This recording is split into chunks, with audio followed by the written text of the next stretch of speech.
ರಾಜ್ಯದೆಲ್ಲೆಡೆ ಸಂಚಲನ ಮೂಡಿಸಿದ ಸಂತೋಷ್ ಲಾಡ್ ಫೌಂಡೇಶನ್ ಆಪ್.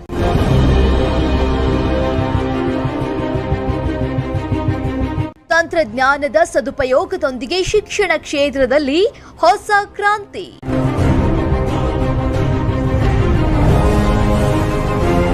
ಅತಿ ಕಡಿಮೆ ಅವಧಿಯಲ್ಲಿ ಮಹತ್ತರ ಸಾಧನೆ. ಗೂಗಲ್ ಪ್ಲೇ ಸ್ಟೋರ್ನಲ್ಲಿ ಈಗಾಗಲೇ 1 ಲಕ್ಷಕ್ಕೂ ಅಧಿಕ ಡೌನ್ಲೋಡ್. ವಿದ್ಯಾರ್ಥಿಗಳ ಅನುಕೂಲಕ್ಕಾಗಿ ಉಚಿತ ನೋಟ್ಸ್ ಸೇರಿದಂತೆ ಹಲವು ಸೌಲಭ್ಯಗಳ ಪೂರೈಕೆ. ಅಂಗೈಯಲ್ಲಿ ವೈವಿಧ್ಯಮಯ ಮಾಹಿತಿ ಒದಗಿಸುವುದೇ ನಮ್ಮ ಗುರಿ. ಕೆಎಎಸ್ ಹಾಗೂ ಇನ್ನಿತರ ಸ್ಪರ್ಧಾತ್ಮಕ ಪರೀಕ್ಷೆಗಳ ಉಚಿತ ಆನ್ಲೈನ್ ತರಗತಿಗಳನ್ನು ವೀಕ್ಷಿಸಲು ಸಂತೋಷ್ ಲಾಡ್ ಫೌಂಡೇಶನ್ ಆಪ್ ಅನ್ನು ಡೌನ್ಲೋಡ್ ಮಾಡಿಕೊಳ್ಳಿ.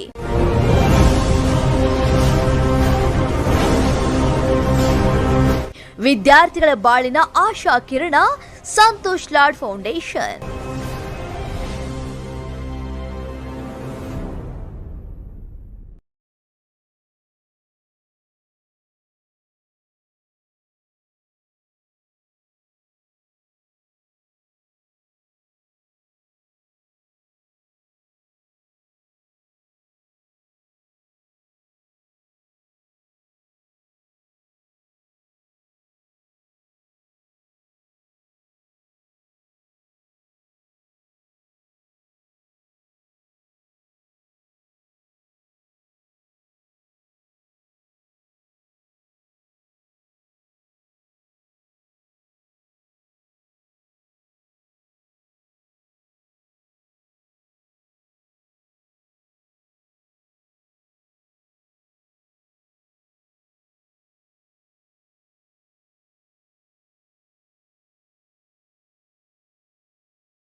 ಹಾಯ್ ಹಲೋ, ನಾನು ನಿಮ್ಮ ಕಿಶೋರ್ ಸರ್. ಕರ್ನಾಟಕ ಇತಿಹಾಸವು ನಿನ್ನೆಯವರೆಗೆ ನಾವು ಬಾದಾಮಿ ಚಾಲುಕ್ಯರ ಬಗ್ಗೆ ಹೇಳ್ತಿದ್ವಿ. ಬಾದಾಮಿ ಚಾಲುಕ್ಯರ ಬಗ್ಗೆ ಮಂಗಳೇಶನವರೆಗೆ ಹೇಳಿದ್ವಿ. ನೀವು ಎಲ್ಲರಿಗೂ ನಾನು ಇನ್ನೊಂದು ಸರಿ ಥ್ಯಾಂಕ್ಸ್ ಅನ್ನು ಹೇಳ್ತೀನಿ. ಸಂತೋಷ್ ಲಾಡ್ ಫೌಂಡೇಶನ್ನ ಈ ಕ್ಲಾಸ್ಗಳಿಗೆ ನೀವು ಕೊಡುತ್ತಿರುವಂಥ ರೆಸ್ಪಾನ್ಸೇ ನಮಗೆ ಕೊಡುತ್ತಿರುವಂಥ ಪ್ರತಿಫಲವಾಗಿದೆ. ನಮ್ಮ ಆಶಯ ಏನಂದರೆ, ಸಂತೋಷ್ ಲಾಡ್ ಸರ್ ಹಾಗೂ ಸಂತೋಷ್ ಲಾಡ್ ಫೌಂಡೇಶನ್ನ ಒಂದು ಆಶಯ ಅಂತ ಏನು ಹೇಳಿದರೆ, ನೀವೆಲ್ಲರೂ ಈ ಕ್ಲಾಸನ್ನು ಏನು ಕೇಳ್ತಾ ಇದ್ದೀರಲ್ಲ, ಮೊದಲಿನಿಂದ ಅಂದರೆ ಸ್ಟಾರ್ಟ್ ಆದಾಗಿಂದ ಇವತ್ತಿನವರೆಗೂ ವ್ಯೂವರ್ಸ್ ಏನು ಕಡಿಮೆ ಆಗಿಲ್ಲ. ಸ್ಟಾರ್ಟ್ ಆದಾಗಿಂದ ಇವತ್ತಿನವರೆಗೂ ಏನು ಕ್ಲಾಸನ್ನು ಕೇಳ್ತಿದ್ದಾರಲ್ಲ, ಆ ವ್ಯೂವರ್ಸು ಇವತ್ತಿನವರೆಗೂ ಕಮ್ಮಿ ಆಗಿಲ್ಲ. ಸುಮಾರು 70,000 80,000 ವಿದ್ಯಾರ್ಥಿಗಳು ಕಂಟಿನ್ಯೂ ಆಗಿ ಕ್ಲಾಸನ್ನು ಲೈವ್ ಆಗಿ ಮತ್ತು ಯೂಟ್ಯೂಬಲ್ಲಿ ಕೆಲವೊಂದಿಷ್ಟು ಜನ ಉಳಿದರೆ ಯೂಟ್ಯೂಬ್ನಲ್ಲಿ ಸಹಿತ ನೋಡ್ತಾ ಇದ್ದಾರೆ. ಅನೇಕ ಜನ ಇದರ ಸಂಪೂರ್ಣವಾದ ಸದುಪಯೋಗವನ್ನು ಪಡೆದುಕೊಳ್ತಾ ಇದ್ದಾರೆ. ನಾವು ಕೊಡುತ್ತಿರುವಂಥ ಕ್ಲಾಸಿಗೆ ನೀವು ಕೊಡುತ್ತಿರುವಂಥ ರೆಸ್ಪಾನ್ಸೇ ನಮಗೊಂದು ತೃಪ್ತಿದಾಯಕವಾದಂಥ ಒಂದು ಪ್ರತಿಫಲ ಆಗಿದೆ ಅಂತ ನಾನು ಹೇಳ್ತೀನಿ. ಅಷ್ಟೇ ಅಲ್ಲ, ಈ ಕ್ಲಾಸನ್ನು ವ್ಯವಸ್ಥಿತವಾಗಿ ಕೇಳೋದ್ರೊಂದಿಗೆ ನನಗೆ ಕಾಲ್ ಬರ್ತಾವಲ್ಲ, ಆ ಕಾಲ್ ಪ್ರಕಾರ ಹೇಳ್ಬೇಕಂದ್ರೆ PUC ವಿದ್ಯಾರ್ಥಿಗಳಿಂದ ಹಿಡ್ಕೊಂಡು ಟೋಟಲಿ ಇವತ್ತು ಜಾಬ್ನಲ್ಲಿರುವಂತಹ KS ಪ್ರಿಪ್ರೇಷನ್ ಮಾಡುತ್ತಿರುವಂತಹ ಎಲ್ಲ ಆಸ್ಪರೆಂಟ್ಸ್ಗಳು ಇದರ ಸಂಪೂರ್ಣವಾದ ಸದುಪಯೋಗವನ್ನು ತೆಗೆದುಕೊಳ್ತಾ ಇದ್ದಾರೆ. ಅಷ್ಟೇ ಅಲ್ಲ, ಸಂತೋಷ್ ಲಾಡ್ ಫೌಂಡೇಶನ್ ಮತ್ತು ವಿಶ್ವದರ್ಶನ್ ಕರಿಯರ್ ಅಕಾಡೆಮಿ ನಡೆಸುತ್ತಿರುವಂತಹ ಈ ಕ್ಲಾಸ್ಗಳಿಗೆ ಯಾವುದೇ ರೀತಿಯ ಸಂತೋಷ್ ಲಾಡ್ ಸರ್ ಇದರಲ್ಲಿ ಯಾವುದೇ ರೀತಿಯ ಸ್ವಾರ್ಥ ಇಲ್ಲದೆ ಕರ್ನಾಟಕ ರಾಜ್ಯದ ಪ್ರತಿಯೊಬ್ಬ ಸ್ಪರ್ಧಾರ್ಥಿಗೆ, ಕರ್ನಾಟಕ ರಾಜ್ಯದ ಪ್ರತಿಯೊಬ್ಬ ಯುವಕನಿಗೆ ಈ ಅವಕಾಶವು ಸಿಗಬೇಕು. ಸರ್ಕಾರ ನಡೆಸುತ್ತಿರುವಂತಹ ಎಕ್ಸಾಮ್ಗಳಿಗೆ ಅಟೆಂಡ್ ಆಗುವಂತಹ ಸೌಭಾಗ್ಯ ಎಲ್ಲ ವಿದ್ಯಾರ್ಥಿಗಳಿಗೆ ಸಿಗಬೇಕು ಅನ್ನೋ ದೃಷ್ಟಿಯಿಂದ ಈ ಕ್ಲಾಸನ್ನು ಮಾಡ್ತಾ ಇದ್ದಾರಲ್ಲ, ಇದರ ಸಂಪೂರ್ಣವಾದ ಸದುಪಯೋಗ ತಗೋತಿರುವಂತಹ ಇಡೀ ಕರ್ನಾಟಕದ ಯುವಕರಿಗೆ ನಾನು ಇನ್ನೊಂದ್ಸರಿ ಥ್ಯಾಂಕ್ಸ್ ಅನ್ನ ಹೇಳ್ತೀನಿ. ಅಷ್ಟೇ ಅಲ್ಲ, ನಿಮ್ಮ ಪ್ರತಿಕ್ರಿಯೆ ನಮಗೆ ಹೇಗಿರ್ಬೇಕಂದ್ರೆ, ಪ್ರತಿಯೊಂದು ಲಿಸ್ಟಲ್ಲಿ PSI ಲಿಸ್ಟ್ ಆಗಿರ್ಬೋದು, KS ಲಿಸ್ಟ್ ಆಗಿರ್ಬೋದು, ಮುಂಬರುವ ದಿನಮಾನಗಳಲ್ಲಿ ನಡೆಸುತ್ತಿರುವಂಥ ಸರ್ಕಾರದ ಪ್ರತಿಯೊಂದು ಹುದ್ದೆಗಳಿಗೆ ನಡೆಸುತ್ತಿರುವಂಥ ಎಕ್ಸಾಮ್ಗಳಲ್ಲಿ ನೀವು ಉತ್ತೀರ್ಣರಾಗಬೇಕು. ಒಳ್ಳೆಯ ರೀತಿಯಲ್ಲಿ ಉತ್ತೀರ್ಣರಾಗಿ ಒಳ್ಳೆಯ ರಿಸಲ್ಟನ್ನು ನಾವು ನಮಗೆ ಕೊಡಬೇಕು. ಅದೇ ನಮಗೆ ಒಂದು ಒಳ್ಳೆಯದಾದ ಪ್ರತಿಕ್ರಿಯೆ. ಸರ್ಕಾರದಲ್ಲಿ ಅಷ್ಟೇ ಅಲ್ಲ, ನಿಮ್ಮ ಜೀವನವನ್ನು ರೂಪಿಸಿಕೊಳ್ಳಲು ಅನುಕೂಲವಾಗಬೇಕು. ಸರ್ಕಾರ ನಡೆಸುವಂಥ ಎಕ್ಸಾಮ್ ಅಷ್ಟೇ ಅಲ್ಲ, ನಿಮ್ಮ ಜೀವನವನ್ನು ರೂಪಿಸಲು ಸಹಿತ ಅನುಕೂಲ ಆಗಬೇಕು. ನಮ್ಮ ಆಶೆ, ನಮ್ಮ ಫೌಂಡೇಶನ್ನ ಆಶೆ ಹಾಗೂ ನಮ್ಮ ಸಂತೋಷ್ ಲಾಡ್ ಸರ್ ಅವರ ಆಶೆ ಏನಂದರೆ, ನಮ್ಮ ಕರ್ನಾಟಕದ ಯುವಕರು ಎಲ್ಲರೂ ಉದ್ಯೋಗಸ್ಥರಿರಬೇಕು, ನಮ್ಮ ಕರ್ನಾಟಕದ ಯುವಕರು ಎಲ್ಲರೂ ಪ್ರಜ್ಞಾವಂತರಿರಬೇಕು, ನಮ್ಮ ಕರ್ನಾಟಕದ ಯುವಕರು ಯಾರು ಸಹಿತ ನಿರುದ್ಯೋಗಿಗಳು ಅಥವಾ ತಂದೆ ತಾಯಿಗಳಿಗೆ ತನ್ನ ಮನೆತನಕ್ಕೆ ತನ್ನ ಊರಿಗೆ ಜಡವಾಗಿ ಉಳಿಬಾರದು, ಎಲ್ಲರೂ ಕಾರ್ಯನಿರತರಾಗಿರಬೇಕು ಎಂಬ ಉದ್ದೇಶದಿಂದ ಈ ಕ್ಲಾಸ್ ನಾವು ನಡೆಸ್ತಾ ಇದ್ದೀವಿ. ಮುಂಬರುವ ದಿನಗಳಲ್ಲಿ ಸಂತೋಷ್ ಲಾಡ್ ಫೌಂಡೇಶನ್ ಮುಂಬರುವ ದಿನಗಳಲ್ಲಿ ಯಾವತ್ತೂ ಸಹಿತ ಈ ಸಂಪೂರ್ಣ ಕರ್ನಾಟಕದ ಯುವಕರೊಂದಿಗೆ ಇರುತ್ತೆ ಅಂತ ಒಂದ್ಸರಿ ಹೇಳಿ ನಾನು ಕ್ಲಾಸ್ ಸ್ಟಾರ್ಟ್ ಮಾಡ್ತೀನಿ. ನಿನ್ನೆ ಹೇಳಿರುವ ಹಾಗೆ ನಾನು ನಿಮಗೆ ಬಾದಾಮಿ ಚಾಲುಕ್ಯರ ಮನೆತನದ ಬಗ್ಗೆ ವಿವರಣಾತ್ಮಕವಾಗಿ ಹೇಳ್ತಾ ಬಂದಿದ್ದೆ. ಬಾದಾಮಿ ಚಾಲುಕ್ಯರ ವಂಶಸ್ಥಾಪಕ, ಮುಂದೆ ಬಾದಾಮಿ ಚಾಲುಕ್ಯರಲ್ಲಿ ಆಗಿರುವಂತಹ ರಾಜರ ಬಗ್ಗೆ ಹೇಳಿದೆ, 1ನೇ ಪುಲಿಕೇಶಿಯ ಪರಾಕ್ರಮದ ಬಗ್ಗೆ ಹೇಳಿದೆ, ಮಂಗಳೇಶನವರೆಗೆ ಹೇಳಿದೆ, 1ನೇ ಪುಲಿಕೇಶಿ, 1ನೇ ಕೀರ್ತಿವರ್ಮ ಮತ್ತು ಮಂಗಳೇಶನ ವರೆಗೆ ಹೇಳಿದೆ. ಮುಂಬರುವ ವಿಷಯ ಅಂದರೆ ಇಮ್ಮಡಿ ಪುಲಿಕೇಶಿ ಅಂತ ಹೇಳ್ತೀವಿ ನಾವು. ಈ ವಂಶದ ಶ್ರೇಷ್ಠವಾದ ದೊರೆಗಳಲ್ಲಿ ಇಮ್ಮಡಿ ಪುಲಿಕೇಶಿ. ಈ ಇಮ್ಮಡಿ ಪುಲಿಕೇಶಿಯೇ ದಕ್ಷಿಣ ಭಾರತದಲ್ಲಿ ಸಂಪೂರ್ಣ ದಕ್ಷಿಣ ಭಾರತವನ್ನು ಆಳುವುದರ ಮುಖಾಂತರ ಉತ್ತರ ಭಾರತದ ಮೇಲೆ ತನ್ನದೇ ಆದಂತಹ ಪ್ರಭಾವವನ್ನು ಬೀರಿದ್ದ. ಅಷ್ಟೇ ಅಲ್ಲ, ವಿದೇಶಿಯರ ದಾಳಿಗಳನ್ನು ಸಹಿತ ತಡೆ ಹಿಡಿದಿದ್ದ. ಅಂದ್ರೆ 6ನೇ ಶತಮಾನದಲ್ಲಿಯೂ ಸಹಿತ ಈ ಭರತ ಖಂಡದ ಮೇಲೆ ವಿದೇಶಿಯರ ಆಕ್ರಮಣಗಳು ನಡೀತಿದ್ದವು. ಈ ವಿದೇಶಿಯರು ಸಹಿತ ನಮ್ಮ ಭಾರತದ ಮೇಲೆ ಕಣ್ಣಿಟ್ಟಿದ್ರು. ಅಂತ ಎಲ್ಲ ಅಡೆತಡೆಗಳನ್ನು ಹೋಗಲಾಡಿಸುವಂತಹ ಕೆಲಸ ಮಾಡಿದವರು ಯಾರಪ್ಪ ಅಂದ್ರೆ ಈ ಕನ್ನಡದ ಮಣ್ಣಿನ ಇಮ್ಮಡಿ ಪುಲಿಕೇಶಿ ಅಂತ ಹೇಳಿದ್ವಿ. ಬಾದಾಮಿಯನ್ನು ತನ್ನ ರಾಜಧಾನಿಯನ್ನಾಗಿ ಮಾಡಿಕೊಂಡು ಇಡೀ ದಕ್ಷಿಣ ಭಾರತದ ಮೇಲೆ ತನ್ನದೇ ಆದಂತಹ ಪ್ರಾಬಲ್ಯವನ್ನು ಸಾಧಿಸುವುದರೊಂದಿಗೆ ಉತ್ತರ ಭಾರತದ ರಾಜ ಮನೆತನಗಳನ್ನು ತನ್ನ ಕಾಲ್ ಕೆಳಗೆ ಕುಣಿಸ್ಕೊಂಡಿದ್ದ ಅಂತ ನಾವು ಹೇಳ್ಬೋದು. ಯಾಕಂದ್ರೆ ಹರ್ಷವರ್ಧನ ಎಂಬ ಹೆಸರು ಮತ್ತು ಕನೋಜ್ ಎಂಬ ಮನೆತನ, ಕನೋಜ್ನ ಆಳುತ್ತಿರುವಂತಹ ವರ್ಧನ ಎಂಬ ಮನೆತನ ಶ್ರೇಷ್ಠತ್ವವನ್ನು ಪಡೆದಿತ್ತು. ಇಡೀ ಭರತ ಖಂಡದಲ್ಲಿ ಶ್ರೇಷ್ಠತ್ವವನ್ನು ಪಡೆದಿರುವಂತಹ ಶ್ರೇಷ್ಠವಾದ ಮನೆತನಕ್ಕೆ, ಶ್ರೇಷ್ಠವಾದ ರಾಜನಿಗೆ ಈತ ಸೋಲನ್ನು ಉಂಡಿಸಿ ಕನ್ನಡದ ಮತ್ತು ಕರ್ನಾಟ ಬಲ ಎಂಬ ಸೈನ್ಯದ ಶಕ್ತಿ ಪ್ರದರ್ಶನವನ್ನು ತೋರಿಸಿದ್ದ. ಅಂದ್ರೆ ಕರ್ನಾಟ ಬಲ ಎಂಬ ಸೈನ್ಯವು ಭಾರತದ ರಕ್ಷಣೆಗೆ ಅಷ್ಟೇ ಅಲ್ಲ, ವಿದೇಶಿಯರ ಆಕ್ರಮಣಗಳನ್ನು ಸಹಿತ ತಡೆದು ಈ ಭಾರತ ಭೂಮಿಯ ರಕ್ಷಣೆಯನ್ನು ಮಾಡಿದೆ. ಒಟ್ಟಿನಲ್ಲಿ ಹೇಳಬೇಕಂದ್ರೆ ಈತನ ಬಗ್ಗೆ ಅಧ್ಯಯನ ಮಾಡುವಾಗ ನಮಗೆ ತಿಳಿದು ಬರುತ್ತದೆ, ನಮ್ಮ ಕನ್ನಡಿಗರು ಕಪ್ಪೆ ಆರ್ಭಟ ಶಾಸನ ಯಾವ ರೀತಿ ಹೇಳುತ್ತಲ್ಲ ಅದೇ ರೀತಿ ನಾವು ನೋಡಿದಾಗ ನಮ್ಮ ಕನ್ನಡಿಗರು ದೇಶ ರಕ್ಷಣೆಯಲ್ಲಿ ಯಾವತ್ತಿಗೂ ಮುಂದಾಳತ್ವವನ್ನು ವಹಿಸಿದ್ದಾರೆ. ಪ್ರಾಣ ತ್ಯಾಗ ಮಾಡುವುದರಲ್ಲಿ ಯಾವತ್ತಿಗೂ ಮುಂದಾಳತ್ವವನ್ನು ವಹಿಸಿದ್ದಾರೆ. ದೇಶಕ್ಕಾಗಿ ತನ್ನ ಪ್ರಾಣವನ್ನು ಒತ್ತೆ ಇಡುವುದರಲ್ಲಿ ನಮ್ಮ ಕನ್ನಡಿಗರು ಯಾವತ್ತೂ ಹಿಂಜರಿಯಲಿಲ್ಲ ಎಂಬುದು ನಮಗೆ ಗೊತ್ತಾಗುತ್ತೆ. ಸಾವಿರಾರು ವರ್ಷಗಳಿಂದ ಈ ನೆಲ ಜಲ ಗಡಿಯ ರಕ್ಷಣೆ ಮಾಡುವುದು ಈ ಕನ್ನಡಿಗರ ರಕ್ತದಲ್ಲಿಯೇ ಬಂದಿದೆ ಅಂತ ನಾವು ಹೇಳ್ತೀವಿ. ಅದೇ ರೀತಿ ನಾವು ಇಲ್ಲಿ ನೋಡಿದಾಗ ಮಂಗಳೇಶನ ಬಗ್ಗೆ ನೋಡ್ತೀವಿ. ಮಂಗಳೇಶನ ಬಗ್ಗೆ ನೋಡಿದಾಗ ನಮಗೆ ಗೊತ್ತಾಗುತ್ತೆ, ಮಂಗಳೇಶ ಕೀರ್ತಿವರ್ಮನ ನಂತರದ ದಿನಗಳಲ್ಲಿ ಆಳ್ವಿಕೆಗೆ ಬರ್ತಾನ. ಈತ ಕೀರ್ತಿವರ್ಮನ ಮಕ್ಕಳು ವಯಸ್ಸಿನಲ್ಲಿ ಅಪ್ರಾಪ್ತರಾಗಿದ್ದ ಕಾರಣಕ್ಕಾಗಿ ಈತ ಆಳ್ವಿಕೆಗೆ ಬರ್ತಾನೆ. ಈತ ಹೊರಡಿಸಿರುವಂತಹ ಒಂದು ಭವ್ಯವಾದ ಶಾಸನ ಯಾವುದಂದ್ರೆ ಮಹಾಕೂಟದಲ್ಲಿ ಹೊರಡಿಸಿರುವಂತಹ ಒಂದು ಶಾಸನ. ಮಹಾಕೂಟದಲ್ಲಿ ದೇವಸ್ಥಾನಗಳನ್ನು ಸ್ಥಾಪಿಸುವುದರೊಂದಿಗೆ, ಕೂಟೇಶ್ವರ ಎಂಬ ದೇವಸ್ಥಾನವನ್ನು ಸ್ಥಾಪಿಸುವುದರೊಂದಿಗೆ ಈತ ಏನ್ ಮಾಡ್ತಾನಪ್ಪ ಅಂದ್ರೆ ಅಲ್ಲಿ ಒಂದು ಶಾಸನವನ್ನು ಕೆತ್ತಾನೆ. ಈ ಶಾಸನದಲ್ಲಿ ಈ ವಂಶದ ಶ್ರೇಷ್ಠತ್ವದ ಬಗ್ಗೆ, ಈ ವಂಶದ ಸ್ಥಾಪಕನ ಬಗ್ಗೆ, ಮುಂದೆ ಈತನ ಅಣ್ಣನಾದಂತಹ ಕೀರ್ತಿವರ್ಮನ ಪರಾಕ್ರಮದ ಬಗ್ಗೆ ಅಲ್ಲಿ ವರ್ಣನೆ ಮಾಡ್ತಾನೆ. ಅದೇ ರೀತಿ ಈತ ತಪ್ಪು ಮಾಡಿದ ಎಲ್ಲಿಪ್ಪ ಅಂದ್ರೆ ಈತ ತಪ್ಪು ಮಾಡುವುದು ತನ್ನ ಅಣ್ಣನ ಮಕ್ಕಳಿಗೆ ಆ ವಂಶದ ಅಂದ್ರೆ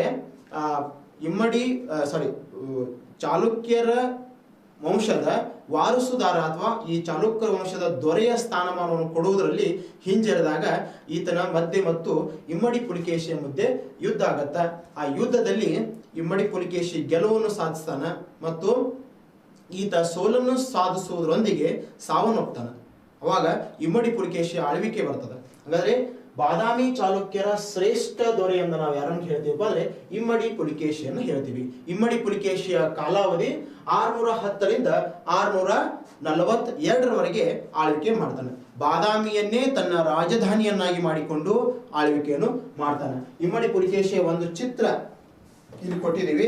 ಇಮ್ಮಡಿ ಪುಲಿಕೇಶಿಯ ಒಂದು ಚಿತ್ರವನ್ನು ಕೊಟ್ಟಿದ್ದೀವಿ. ಇಮ್ಮಡಿ ಪುಲಿಕೇಶಿಯ ಪರಾಕ್ರಮ ಅಷ್ಟೇ ಅಲ್ಲ, ಇಮ್ಮಡಿ ಪುಲಿಕೇಶಿಯು ಶ್ರೇಷ್ಠ ದೊರೆ ಮತ್ತು ಒಳ್ಳೆಯ ವಿಚಾರವಂತನಾಗಿದ್ದ ಅಂತ ಗೊತ್ತಾಗುತ್ತೆ. ಅದೇ ರೀತಿ ಇಲ್ಲೊಂದು ಸ್ವಲ್ಪ ಮಿಸ್ಟೇಕ್ ಆಗಿದೆ. ಕೀರ್ತಿವರ್ಮ ಅಂತ ಬಂದ್ರೆ ರವಿ ಕೀರ್ತಿ ಅಂತ ಹೇಳ್ತೀನಿ. ಇಲ್ಲಿ ರವಿ ಕೀರ್ತಿ ಅಂತ ಹೇಳ್ತೀನಿ. ರವಿ ಕೀರ್ತಿಯ ಐವಳೆ ಶಾಸನದಲ್ಲಿ ಚೀನಿ ಪ್ರವಾಸಿಗ ಉಯನ್ಸ್ತ್ಯಾಂಗ್ನ ಸಿಯುಕಿ ಎಂಬ ಗ್ರಂಥದಲ್ಲಿ ಮತ್ತು ಬಾಣನ ಹರ್ಷ ಚರಿತ್ರೆಯಲ್ಲಿ ನಾವು ಏನ್ ಮಾಡಬಹುದು, ಇಮ್ಮಡಿ ಪುಲಿಕೇಶಿಯ ಬಗ್ಗೆ ತಿಳಿದುಕೊಳ್ಳಬಹುದು. ಇಮ್ಮಡಿ ಪುಲಿಕೇಶಿಯ ಪರಾಕ್ರಮ, ಆತನ ಶ್ರೇಷ್ಠತೆ, ಆತನ ಆಡಳಿತ ಚಾಣಾಕ್ಷತೆಯನ್ನು ನಾವು ಎಲ್ಲಿ ತಿಳ್ಕೊತೀವಿ ಅಂದ್ರೆ ಐಹೊಳೆಯಲ್ಲಿರುವಂತಹ ಶಾಸನ, ಮೇಗುತಿ ದೇವಸ್ಥಾನದಲ್ಲಿ ಇರುವಂತಹ ರವಿಕೀರ್ತಿಯ ಶಾಸನವು ನಮಗೆ ಇಮ್ಮಡಿ ಪುಲಿಕೇಶಿಯ ಬಗ್ಗೆ ಹೇಳುತ್ತೆ. ಚೀನಿ ಪ್ರವಾಸಿ ಹುಯನ್ಸ್ತ್ಯಾಂಗ್ ಭಾರತಕ್ಕೆ ಭೇಟಿ ಕೊಟ್ಟಿದ್ದ. ಈತನೂ ಸಹಿತ ಈ ದಕ್ಷಿಣ ಭಾರತದ ಈ ರಾಜಮನೆತನಕ್ಕೆ ಭೇಟಿ ಕೊಟ್ಟಿದ್ದ. ಅವನು ಸಹಿತ ತನ್ನ ಸಿಯುಕಿ ಎಂಬ ಗ್ರಂಥದಲ್ಲಿ ಇಮ್ಮಡಿ ಪುಲಿಕೇಶಿಯ ಬಗ್ಗೆ ವರ್ಣನೆ ಮಾಡಿದ್ದಾನೆ. ಅಷ್ಟೇ ಅಲ್ಲ, ಬಾಣನ ಹರ್ಷ ಚರಿತ್ರೆ ಎಂಬ ಕೃತಿಯಲ್ಲಿಯೂ ಸಹಿತ ಇಮ್ಮಡಿ ಪುಲಿಕೇಶಿಯ ಪರಾಕ್ರಮದ ಬಗ್ಗೆ ವರ್ಣನೆಯನ್ನು ಮಾಡಿದ್ದಾನೆ.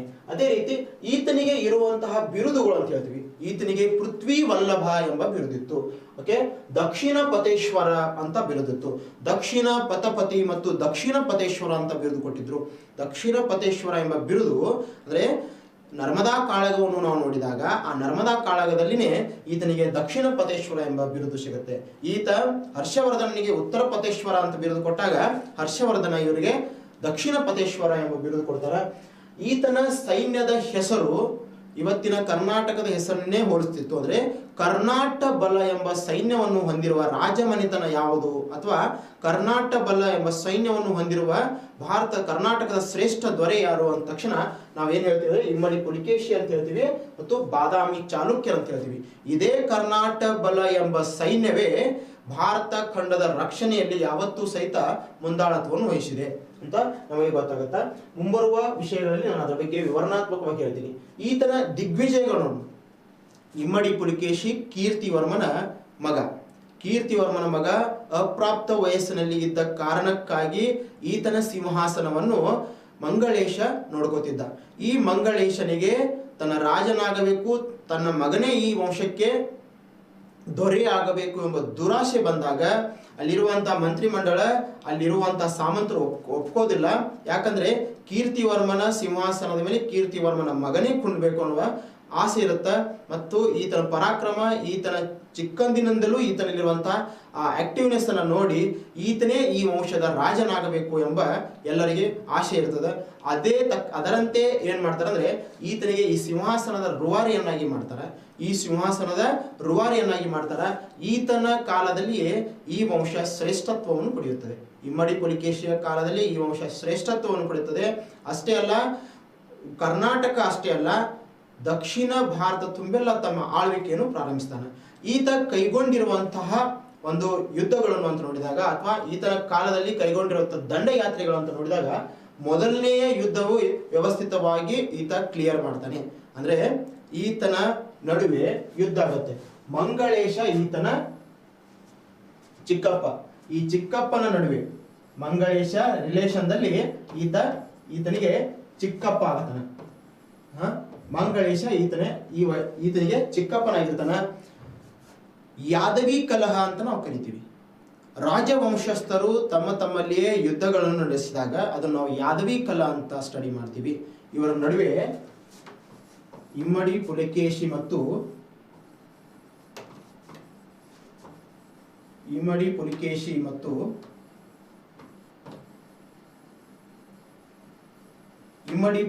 ಮತ್ತು ಮಂಗಳೇಶನ ನಡುವೆ ಯಾದವಿ ಕಲಹ ನಡೆಯುತ್ತದೆ. ಸಿಂಹಾಸನಕ್ಕಾಗಿ ಯಾದವಿ ಕಲಹ ನಡೆಯುತ್ತದೆ. ಈ ಯಾದವಿ ಕಲಹದಲ್ಲಿ ಮಂಗಳೇಶ ಸೋತು ಮರಣವನ್ನು ಹೊಂತಾನೆ. ಆ ಕಲಹ ಎಲ್ಲಿ ನಡೆಯುತ್ತದೆ, ಆ ಯುದ್ಧಗಳು ಎಲ್ಲಿ ನಡೆಯುತ್ತವೆ ಅಂದ್ರೆ ಯಳ ಮತ್ತು ಶಿಂಬಿಗೆ ಎಂಬ ಪ್ರದೇಶದಲ್ಲಿ ಕದನಗಳು ನಡೀತವೆ. ಈ ಎಳ ಮತ್ತು ಶಿಂಬಿಗೆ ಎಂಬ ಪ್ರದೇಶದಲ್ಲಿ ನಡೆದಿರುವಂತಹ ಕದನದಲ್ಲಿ ಈತ ಸಾವನ್ನಪ್ತಾನೆ. ಈ ವಂಶಕ್ಕೆ ರೂವಾರಿಯಾಗಿ, ಈ ವಂಶದ ಗದ್ದುಗೆಗೆ ರೂವಾರಿಯಾಗಿ ಯಾರು ಬರ್ತಾನಪ್ಪ ಅಂದ್ರೆ ಇಮ್ಮಡಿ ಪುಲಿಕೇಶಿ ಬರ್ತಾನ. ಈತನ ಮೊದಲನೆಯ ಗೆಲುವು ಯಾವುದು? ಈತನ ಮೊದಲನೆಯ ಗೆಲುವು ಮಂಗಳೇಶನನ್ನು ಸೋಲಿಸುವುದು. ಓಕೆ, ಮುಂಬರುವ ದಿನಗಳಲ್ಲಿ ಈತ ಏನ್ ಮಾಡ್ತಾನೆ? ರಾಷ್ಟ್ರಕೂಟರೊಂದಿಗೆ ಯುದ್ಧವನ್ನು ಮಾಡ್ತಾನೆ. ರಾಷ್ಟ್ರಕೂಟರೊಂದಿಗೆ ಯುದ್ಧವನ್ನು ಮಾಡ್ತಾನೆ. ಅಲ್ಲಿ ಏನಾಗತ್ತಪ್ಪ ಅಂದ್ರೆ ರಾಷ್ಟ್ರಕೂಟರ ಗೋವಿಂದ ಮತ್ತು ಅಪ್ಪಾಯಕ ಎಂಬ ಇಬ್ರು ಅಣ್ಣ ತಮ್ಮರು ಇರ್ತಾರೆ. ಈ ಇಬ್ರು ಅಣ್ಣ ತಮ್ಮರು ಏನ್ ಮಾಡ್ತಾರಪ್ಪ ಅಂದ್ರೆ ಈ ಬಾದಾಮಿ ಚಾಲುಕ್ಯರ ಮೇಲೆ ಯುದ್ಧವನ್ನು ಸಾರ್ತಾರೆ. ಅವಾಗ ಯುದ್ಧವನ್ನು ಸಾರಿದಾಗ ಈ ಬಾದಾಮಿ ಚಾಲುಕ್ಯರ ಆ ಕಾಲದ ದೊರೆ ಇಮ್ಮಡಿ ಪುಲಿಕೇಶಿ ಏನ್ ಮಾಡ್ತಾನೆ ಅಂದ್ರೆ ಭೀಮಾ ನದಿ ತೀರದ ಮೇಲೆ ಯುದ್ಧವನ್ನು ಇವರೊಂದಿಗೆ ಸಾರ್ತಾನೆ.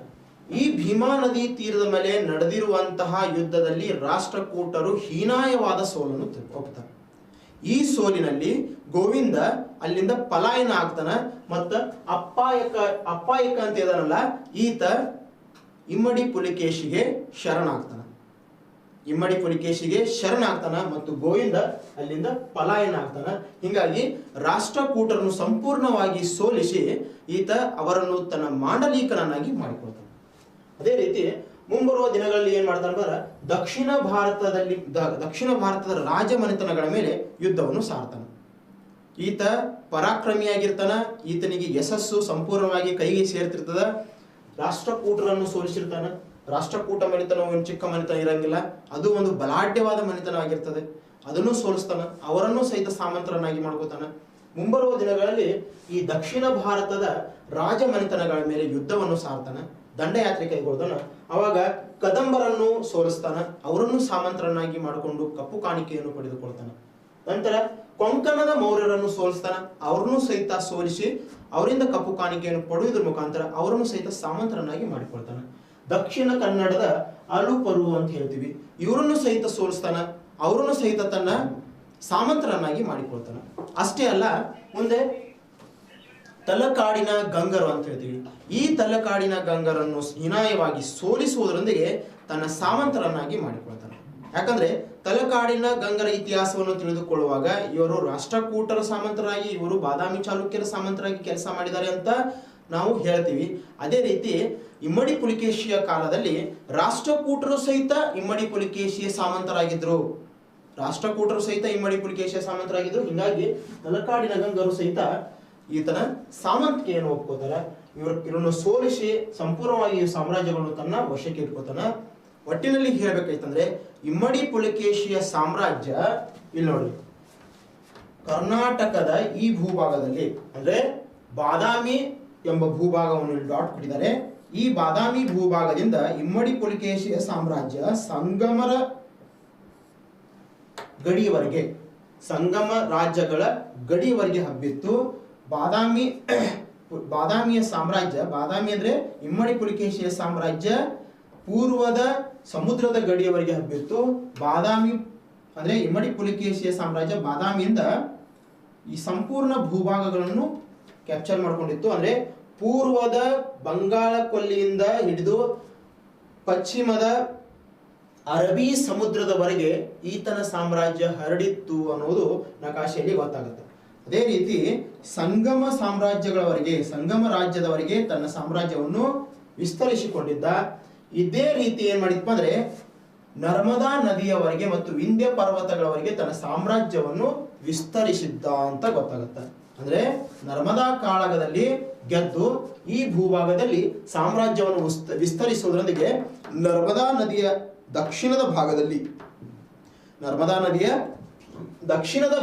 ಸಾಮ್ರಾಜ್ಯವನ್ನು ವಿಸ್ತರಿಸುವುದರೊಂದಿಗೆ